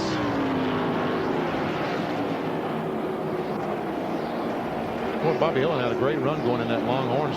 Boy, he did. State car. He led for a while. 10 cars have dropped out of competition. Which means we still have 30 out there running. We're told they're going to let Mark Martin make the call when he wants to come in, bring it on in. And I guess he's going to watch the fuel pressure gauge or something to determine when he's going to run out of fuel. Or if the car starts handling badly, then he would come into the pits.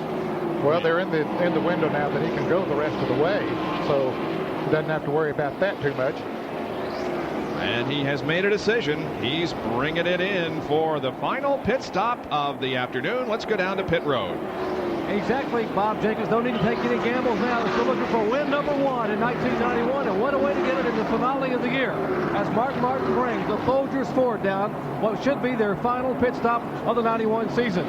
Steve Meal, Robin Pemberton making maybe his final pit stop for the Jack Brown team.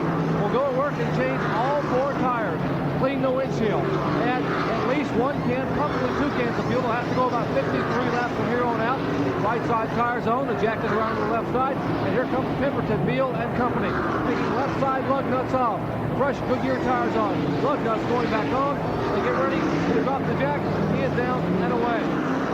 20.5 seconds. Great pit stop. Very good pit stop. Fantastic pit stop with the pressure they had on to make a good pit stop. And there's Rick Mast blowing up down the front straightaway. He's been black flagged by NASCAR, but let's hope he doesn't put any oil down, because that would kill Mark Martin. He is a lap down now to some of the other cars. Rick Mast was running 22nd when this problem developed. He has dropped well off the pace and taken the car to the inside. Davey Allison has just made a pit stop. Bobby Hamilton, Richard Petty is in the pits as well. The SDP Pontiac. With Mark Martin coming in for a pit stop, the leader now becomes Harry Gant, but he will enter pit road soon for his final pit stop of the afternoon. We'll be right back.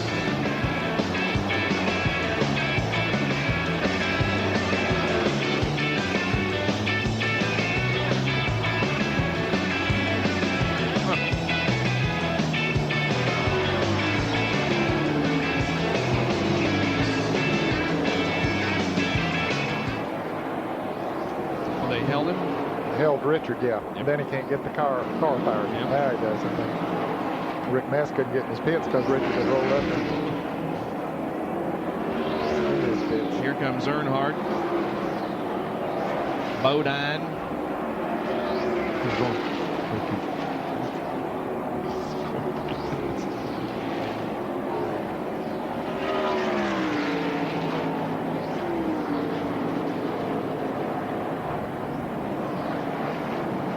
Got him too. Yeah. They got him. That was pretty obvious.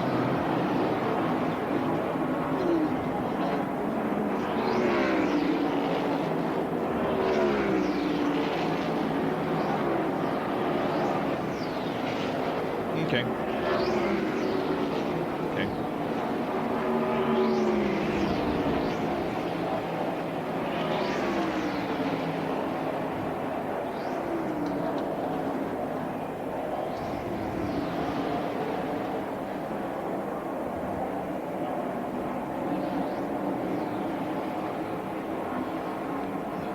Back at Atlanta Motor Speedway, where routine pit stops are being made. Mark Martin, of course, made one. So did Dale Earnhardt. Bill Elliott is on pit road right now. However, the leader of the race, Harry Gant, has not. Now he also drops off the banking and comes toward his pit. Harry Gant relinquishes the lead to come in for his final gulp of fuel and some new tires. Jerry Punch is right there. Well, Leo Jackson's crew now, they seem to be a little bit frustrated about something here in the pits. They did not want to see a car pit right behind Harry Gant, and Sterling Marlin has pulled in. Now Gant must pull in to be very careful not to go over the line. Gant gets the car stopped, and they go to work changing all 4 tires. Lug nuts off the left side. Andy Petrie, Charlie Preston, the Jackman, son of former late model sportsman star Bob Preston, works around down to the left side of the car. Harry Gant taking a drink inside the car, as Mark Martin is now on the front stretch. He's coming by the start finish line, headed to turn 1. Lug nuts going back on, and the Skull Oldsmobile is away. Martin now in turn number 2. Of course, he is up to full speed. Harry Gant will slowly build up his speed, entering turns 1 and 2. Ricky Rudd had the lead for a moment, but now he comes in, and boy, this is an important pit stop for Ricky Rudd. Remember, if he continues to run the way he is right now, he's going to finish second in the point standings. They'll take only right side tires, we hear. They want to get Rudd out as quickly as possible. Of course, he stayed out to lead a lap so that he could pick up those 5 bonus points that are also very helpful. 14.7 second pit stop. They did only change the right side tires, and Rudd pulls away. You saw Waddell go over and try to clean the windshield a little bit. Fortunately for all the drivers, it has become overcast here at Atlanta Motor Speedway, and that sun problem going in turn 3 is not going to be as bad as normal. Well, apparently they did not give Ricky Rudd the 5 bonus points for leading. Instead, Mark Martin got back to the line first. So in any case, Rudd had a good pit stop. Now he's about to go a lap down as Mark Martin moves around him going into turn 3. He goes from almost leading the race to about to go a lap down. And there goes Mark Martin putting Ricky Rudd a lap down. And right in front of Mark Martin is Davey Allison. Yeah, they made pit stops at about the same time, and pretty equal pit stops as well, because they came in about that distance apart and went out the same way. Mark Martin is in command of this race, as he has been in the second half, and could pick up his first win of the win this afternoon. Back in a moment. Flag, one more lap to go, and Allison has a slight advantage on Jarrett as they hit for turn number 1. But remember, Dale's been going well on the inside. Does he have the right line no more? Davey Allison keeps his car in the middle of the racetrack. Dale Jarrett's car is on the low side. Off the 18 degrees of banking, they go down on 5 degrees of banking, and Dale Jarrett wiggles a little bit as they come out of the second corner. They bump, they touch, they rub, going down the backstretch, side by side, wheel to wheel. Who is it going to be in the Champions Spark Plug 400? Jarrett has the slight advantage as they go into the third and fourth corners. Davey Allison battles back on the outside. It's going to be a photo finish. They touch coming down through the tri-oval at the line. Who wins it? I believe Jarrett. Relive the decade of excellence. ESPN's coverage of Winston Cup racing, Friday, December 6th at 7:30. Ned, you're a little more calm now than you were when Dale took the checker flag. I'd say so. I'll tell you, every time I see that, Bob, I wonder if he's still going to do it. Well, it was certainly one of the most memorable moments of 1991 for me, and possibly of all time here on ESPN. That was in Michigan, of course, earlier this year when Dale Jarrett won his first Winston Cup race. Field summary for you again. 289 laps complete out of 328. Well, guys, can Mark Martin hang on here? He looks pretty strong, doesn't he? He looks awfully strong. I don't think that he's gaining on Harry Gant and some of the other cars right now, but I don't think he's trying to gain on them right now. No, he has a good enough lead now that he doesn't need to just push it all out. He can just sit there and ride in a good, comfortable position. While we watch Mark Martin, we'd like to salute the Phillips 66 people. In-car cameras are so much a part of coverage of Winston Cup racing these days, and the Phillips 66 people have been so cooperative with us. They've carried the camera for every race this year. Now, they're out of the event right now with Randy LaJoie, but I know that they have great hopes for 1992. And our thanks to the Citgo people. They have also been with us on many of our races. Dale Jarrett has carried that camera for us, not only inside the car, but on top of the car. And we thank them also for their support and in-car camera coverage of our races. Jerry Punch is with Robin Pemberton. We mentioned about what an emotional day it was with a lot of drivers moving on to different teams next year. Robin, after 4 years here with the Roush team, this is your final race. It has to give you a boost knowing that the car is running so well to be able to go out on top. Yeah, this is just an example of this race team. I mean, it's a great race team. They never quit, never say die. I wish them well next year, and hope that I can be the biggest thorn in their side that they'll ever have next year. It's got to be like losing part of your family. You and Steve Mill have been like brothers for a number of years. Yeah, Steve and I have been real close, and we're still close. This is a good relationship between Jack and Steve and myself, and it's going to remain that way, even though I'm going to another team. This is just one big family, and not just this great team, but all the teams combined. It looks like your driver, Mark Martin, has got him pretty well covered. Yeah, he's having a little fun out there right now. You should listen to him on the radio. If everything goes all right, it should be an emotional victory lane. Indeed, he's trying to hold back the emotion right now. They have been choking it back all afternoon here in the Jack Roush pits. Robin Pemberton's last race here in this crew. Back to the Mark Martin is the leader at the moment, and we are nearing the 300 lap mark. I'll show you an interval between first and second position. Second place car remains Harry Gant. There he comes. There he is. Pretty far behind. Yep. And fellas, you know, how long has it been since they made green flag pit stops? Darrell Waltrip is just now making his. He had gotten back in the lead lap, so he takes on right side tires and gets back out there. But that is the second place car right there of Harry Gant. Ever see Chad's little motion to Harry Gant? Says go on the inside because I'm going up high. Harry Gant goes on the inside. Chad's in 24th position. While we're doing thank yous, the NASCAR people are always very cooperative with us, and we thank them for their support, as Ernie Irvin also passes Chad Little. Bill France Jr., Dick Beatty, Les Richter, Chip Williams, David Hoops, Jim Hunter, Morris Metcalf, and of course Jeannie. Thank you to your help in the 1991 racing season. Ernie Irvin, boy, he started things off with a bang at Daytona, winning the 500. There he just blows by Ricky Rudd in that tied Chevrolet. But it's been a great season for Ricky Rudd, as he was in contention for the championship until the Phoenix event. And not only did he drop from contention to the championship, but he dropped to third in the point standings. However, it appears as if he will finish second in the standings because of Davey Allison's problem earlier in the race. But he's still got to finish, and we've still got 32 laps to go. He's currently running ninth in the field today, and the 28 car of Davey Allison is in 21st. Bill Elliott had high hopes coming into this race today, winning the pole by more than a mile an hour over Jeff Bodine, hoping to take home that Unocal money, but Bill Elliott is currently in the 4th spot. He's not too far behind Ernie Irvin and Harry Gant. Irvin is moving in a little bit closer on Harry Gant.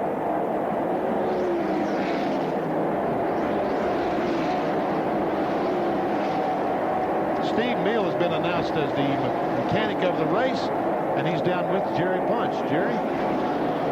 Thank you, Benny. Steve, congratulations on being chosen the mechanic of the race. You certainly have done a whale of a job here today. Well, it's not got a whole lot to do with me. All these boys work real hard on the race car. We stressed the motor a whole lot today. We worked real hard to get there. We needed to win this last race. We haven't done that yet. I don't want anybody to think we have. But we're real proud of what's happened so far. You guys are really going to try to go out on top. Look at the extra effort put in by Robin Pemberton and all the crew. Now, losing Robin this year must be like losing a part of the family. Yeah, me and Robin have been like brothers since about 1967, and it's not like he's going away. It's a real small crowd we operate in here in Winston Cup Racing, so I'll see him about as much as I ever did, but I will miss being with him all the time. Now, Robin said a minute ago he wants to be the biggest thorn in your side in 1992. He's got a lot of talent. He just might do it. He's awful tough. He learned real well. Gary Nelson's laid good groundwork over there on that car. I'm real nervous about trying to beat Robin, but I got to beat a bunch of people too. So we'll have a lot of fun. We'll race each other to death. Steve Meal, the mechanic of the race, and the team manager for the Jack Roush Folders Ford, which currently right now is 28 laps away from their first win in 1991. Back up there. And of course, the mechanic of the race award is sponsored by the Western Auto people, and we thank them for their participation in the series and for their help in our televised events. Mark Martin, the leader of the Hardee's 500, with now just 28 laps remaining. We'll be right back.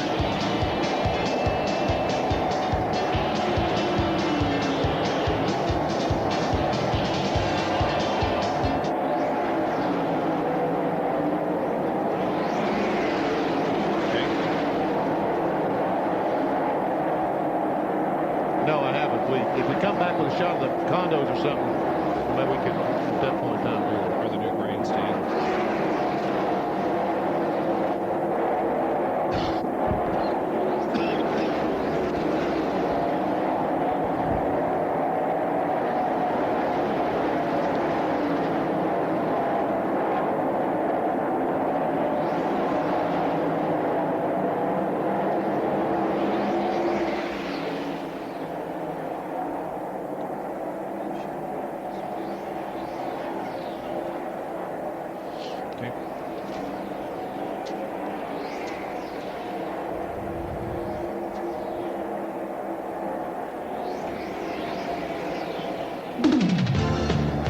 ESPN Speed World live coverage of the Hardee's 500 from Atlanta Motor Speedway near Hampton, Georgia. Now just 26 laps away from the finish with Mark Martin in the lead. Our Speed World coverage is being brought to you by Hardee's. By Budweiser, the king of beers with that clean, crisp, cold taste. Nothing beats a Bud. And by Quaker State, the big Q is one tough motor oil. Oh, here's a battle for position. Ernie Irvan and Harry Gant. Ernie has just taken over that second spot from Harry Gant. Ernie showed that strength earlier on in the middle of the race, didn't run that well, and now Ned, he's come back to run strong at the end. After this last pit stop, he just kept inching up on Gant just a little bit, a lap at a time, and now he's taken over the position. And look, here's Bill Elliott closing in on both of those drivers. We mentioned not too long ago that Elliott wasn't far behind Ernie Irvan, who at that time was running in third place, now has moved to second, but Elliott moving closer on both of them. Yeah, you talk about an emotional time. We talked about Robin Pemberton, how emotional it was going to be because this is his last race for the 6 car. This is the last race for Bill Elliott in that 9 car. You know this is going to be very emotional. But younger brother Phil, who'll take over the controls of that Melling car next year, has to have great expectations and hopes. And for those of you who were with us yesterday for the ARCA race, know that Phil experienced a very bad-looking crash near the end of the event, but I guess he's okay. He's okay. We saw him in the Melling pits earlier in the day. You know, we saw those condos a little bit ago. We talked about owner Bruton Smith and what he's done.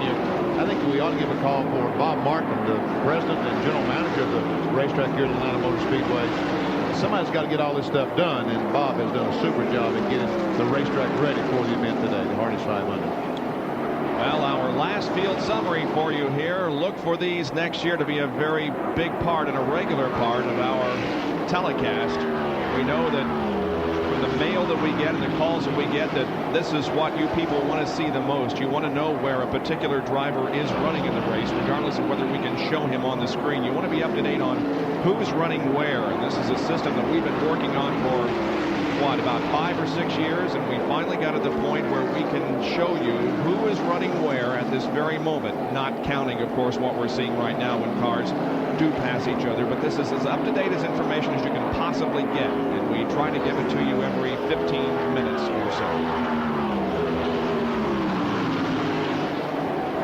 I'll tell you what, this race for second place is warming up. Yeah, it is. That's second, third, and fourth right there together. Irvan, Gant, and Elliott. Elliott just moving closer and closer. Rick Petty came back in. He was in a little while ago, but had to come in for just a top off of fuel in the ST Pontiac, I guess. Didn't quite get enough in it when they made their regular pit stop. This is second, third, and fourth. Mark Martin has almost an 11-second lead. And it appears as if Chevy is going to win the Manufacturers Championship. That was sort of decided before we came into this race, but if something were to happen where Ford would win and all the other makes finish between Ford and Chevy, then Ford would have won the championship. And because we have a Chevy running in the second position right now, it appears as if Chevy will win the Manufacturers Championship again. How many years in a row is that? About 9, 10. How many years has Chevy won the championship? And a bunch. 10 in a row. Yeah, that's amazing. Now Irvan drives up on some slower traffic. That's Greg Sachs, the 47 car driven by Greg Sachs. And here comes Harry Gant. They're closing up right on the bumper. And Bill Elliott closing right up on both of them. Bill looked on the inside of Harry Gant going down in that corner. He's still looking to the inside. Harry lets the car drift a little bit.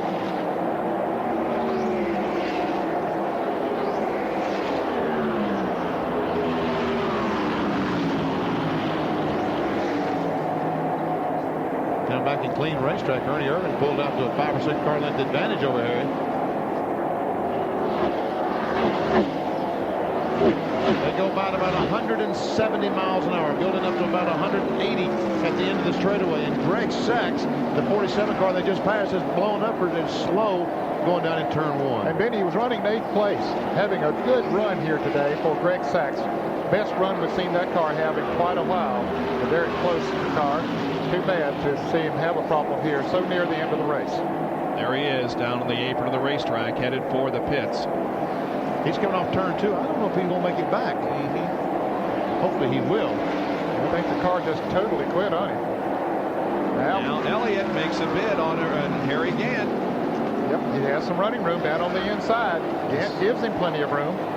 This is for third. Gant comes back on the outside, however. And the 49 car, Stanley Smith, is on the inside. He's going to get in Bill's way, but no, Bill already can go up in front of Harry Gant. But does he know that?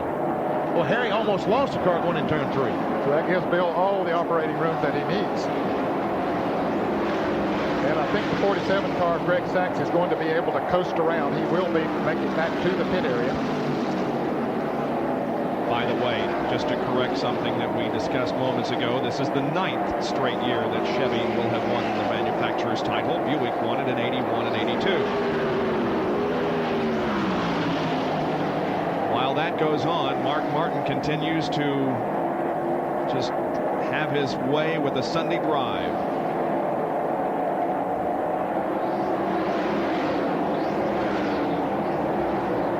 Young man has to be thrilled to death with just the possibility that victory is about 14 laps away. The Motorcraft balloon hovers over Atlanta Motor Speedway. They're watching their driver, Morgan Shepherd, the winner of the race last year, continue to run in 5th spot. He's running 6th right now. Dale Earnhardt is the 5th place runner. Our computer scoring there has left Earnhardt off of it momentarily, but he's still out there. Passing Bobby Hamilton. And there is Earnhardt. He is still in the race, running 5th. And Jerry Punch is with Richard Childress. Indeed, a very proud man. Richard Childress, congratulations. Dale Earnhardt's 5th Winston Cup title. Now 4 of those have come with you. Yeah, it feels great to win it, and we was hoping to run a little better in the race. We're just a little too tight now, but, it's Dale's 5th championship and his 4th with us, and hope we'll get a few more together.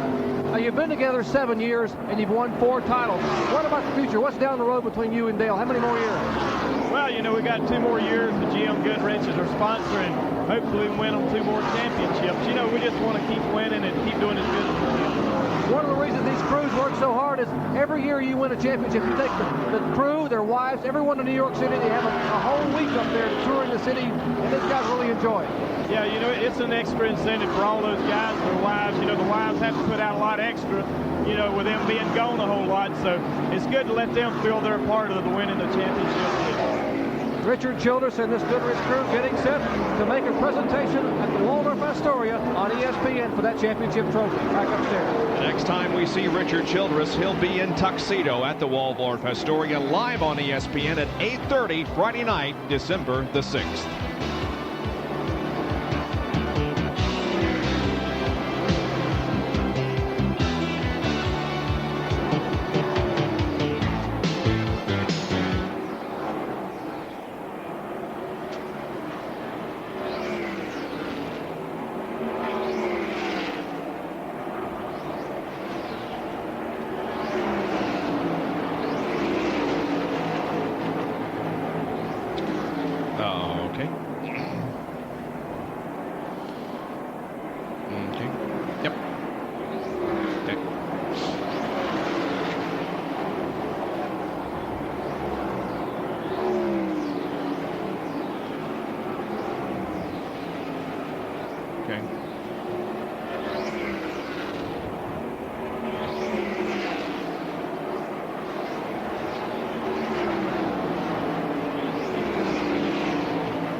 Just a little more than 7 laps to go on this 1.5 mile track here at Atlanta Motor Speedway, and the race will be won by Mark Martin.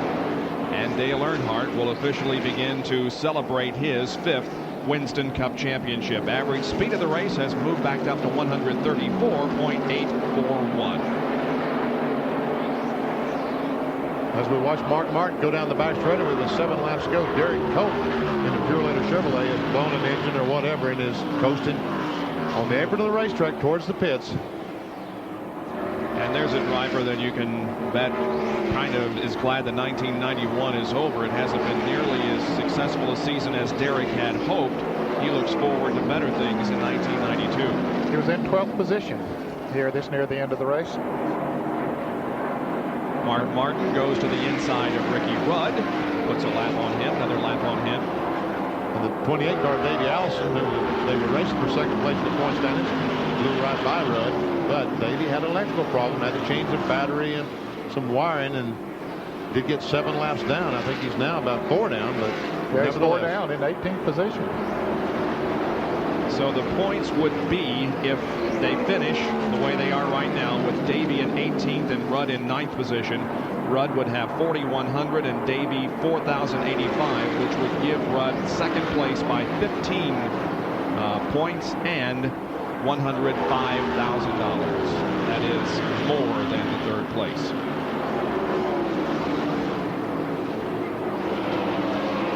Closest battle on the racetrack is this one for second position. Ernie Irvan has it right now with Elliott, Bill Elliott, in third.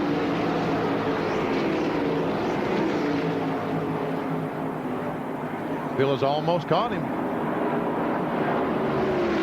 About to run out of time.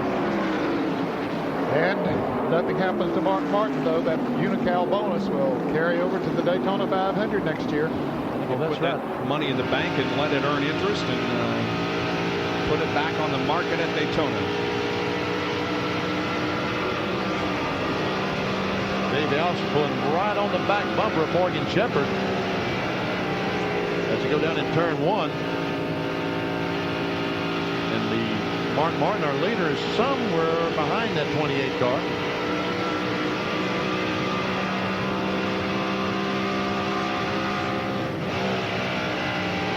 There he is. We've been behind that 28 car for a long time this afternoon, fellas. Just keeping him in sight. 2 more laps to go, and Mark hits the line. 2 to go. You know, he doesn't have to run too hard right now. Now Mark Martin is right behind Morgan. Just take it easy, Mark. As a record crowd has turned out here at Atlanta today to watch the final race of the 91 season, and we're glad that you could join us as we conclude our coverage of this season. With Morgan Shepherd off the gas, back on the throttle. Going off turn 4 for the white flag. Mark Martin comes down and Doyle Ford has the flag in hand. 1 more lap to go for Mark Martin, who a year ago at this time lost out in his bid to win the Winston Cup. And when the season began, everyone thought that the Jack Roush team and Mark Martin would be a serious contender for the Winston Cup in 1991. But it hasn't happened that way. Mark came into this race today 6th in the Winston Cup points without a victory. He is, however, now within about a half a lap, less than that, a quarter of a lap from his first win of 1991. Here he comes off the corner. The checkered flag waves, and Mark Martin wins the Hardee's 500. Now here's the battle for second position as they come to the line. Ernie Irvan and Bill Elliott. Elliott pulls alongside. It's Irvan, however, at the line, finishing second. There's the Jack Roush crew celebrating Mark Martin's victory here in Atlanta today. I talked to Jack Roush, the owner of this car, down in the garage area this morning, and he said, we desperately want to win this race today. Of course, there was a lot of other people that did, but I don't think there was anyone who wanted to win it more than this team. And he has done it. Mark Martin pulls out a victory and makes it the first win of 1991 in the very last race of the season. And of course, the 1991 Winston Cup champion who clinched that long ago, Dale Earnhardt. We'll be back to talk with both of them in a moment.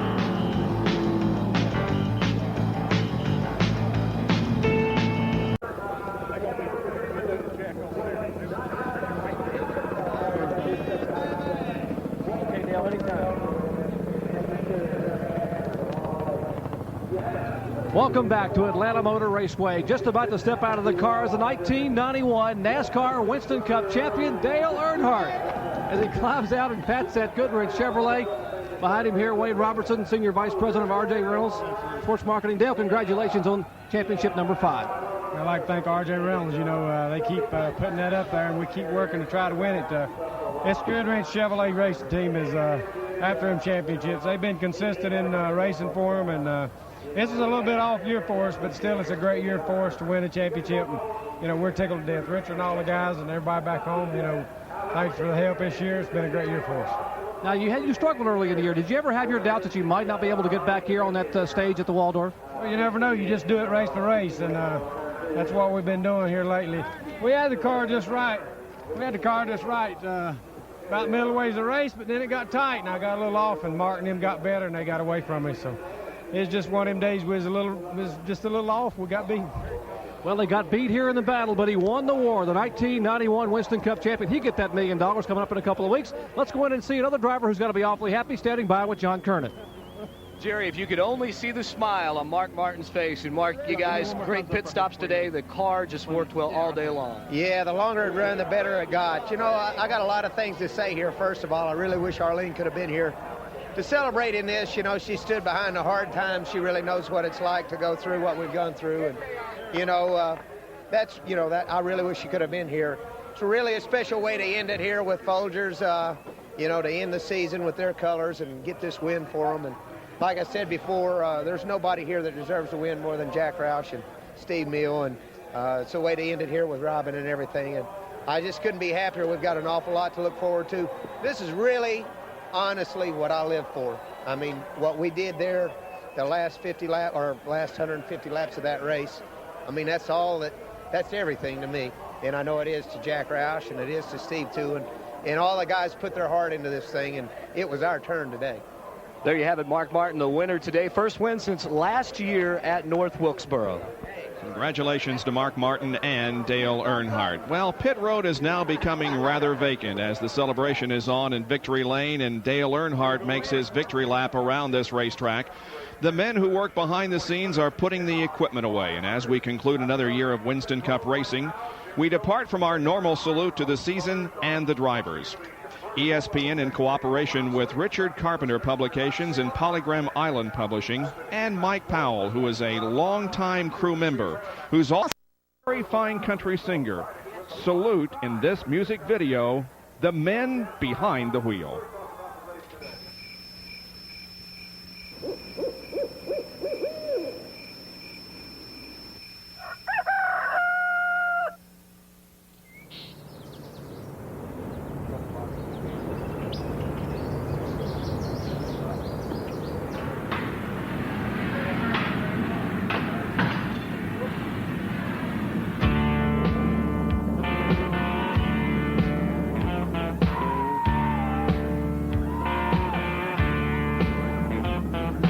Start our day before sunrise. Gotta make sure she's running right. We sand her down and spray on the paint. Put the number on and the sponsor's name. Running for the Winston Cup. We gotta get ready, Daytona Cup. Well, we're a different breed, that's what they say. We live our lives in the fast lane. We hardly ever make headlines, but we know all the tricks for the fastest time. When the tires are hot and he brings her in, fuel it before we get him out again.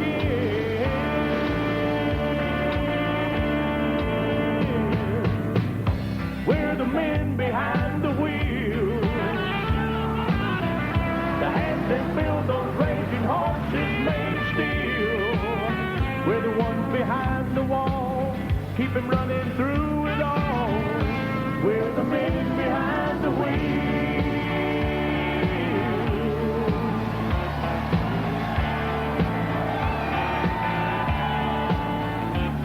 When the race is over and the crowd is gone, We got work to do before we go home. Drivers giving interviews. Great man, and it's hard to. We're loading the car, the tires and tools. Drive home to Charlotte, lose or win. Back to the shop, start over again.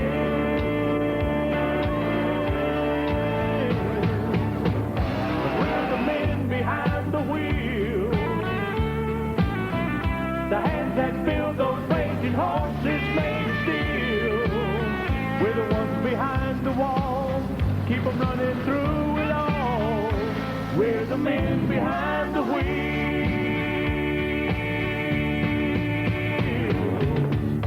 We're the men behind the wheel. The hands that build those raging horses made of steel. We're the ones behind the wall, keep them running through it all. We're the men behind the wheel.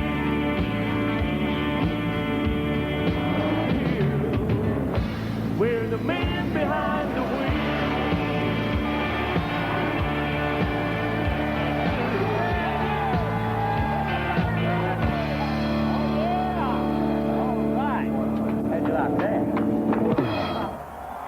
We salute all of the men behind the wheels for their hard work and dedication in helping make Winston Cup racing what it is today. Work just beginning for some of them. At least the work isn't over quite yet. It is over for Dale Earnhardt, who is on his victory lap. Well, let's take a look at the final point standings. Dale Earnhardt, of course, wins the Winston Cup for a 5th time, and look at that tremendous second-place battle between Rudd and Allison. That Rudd won by just 4 markers. Harry Gant finishes 4th in the point standings, and Ernie Irvin, who started off the season on top of the point standings, winning at Daytona, ends in 5th position. In 6th, Mark Martin, the winner of today's race, then Sterling Marlin, Darrell Waltrip, Ken Schrader, and 10th was Rusty Wallace. Rusty was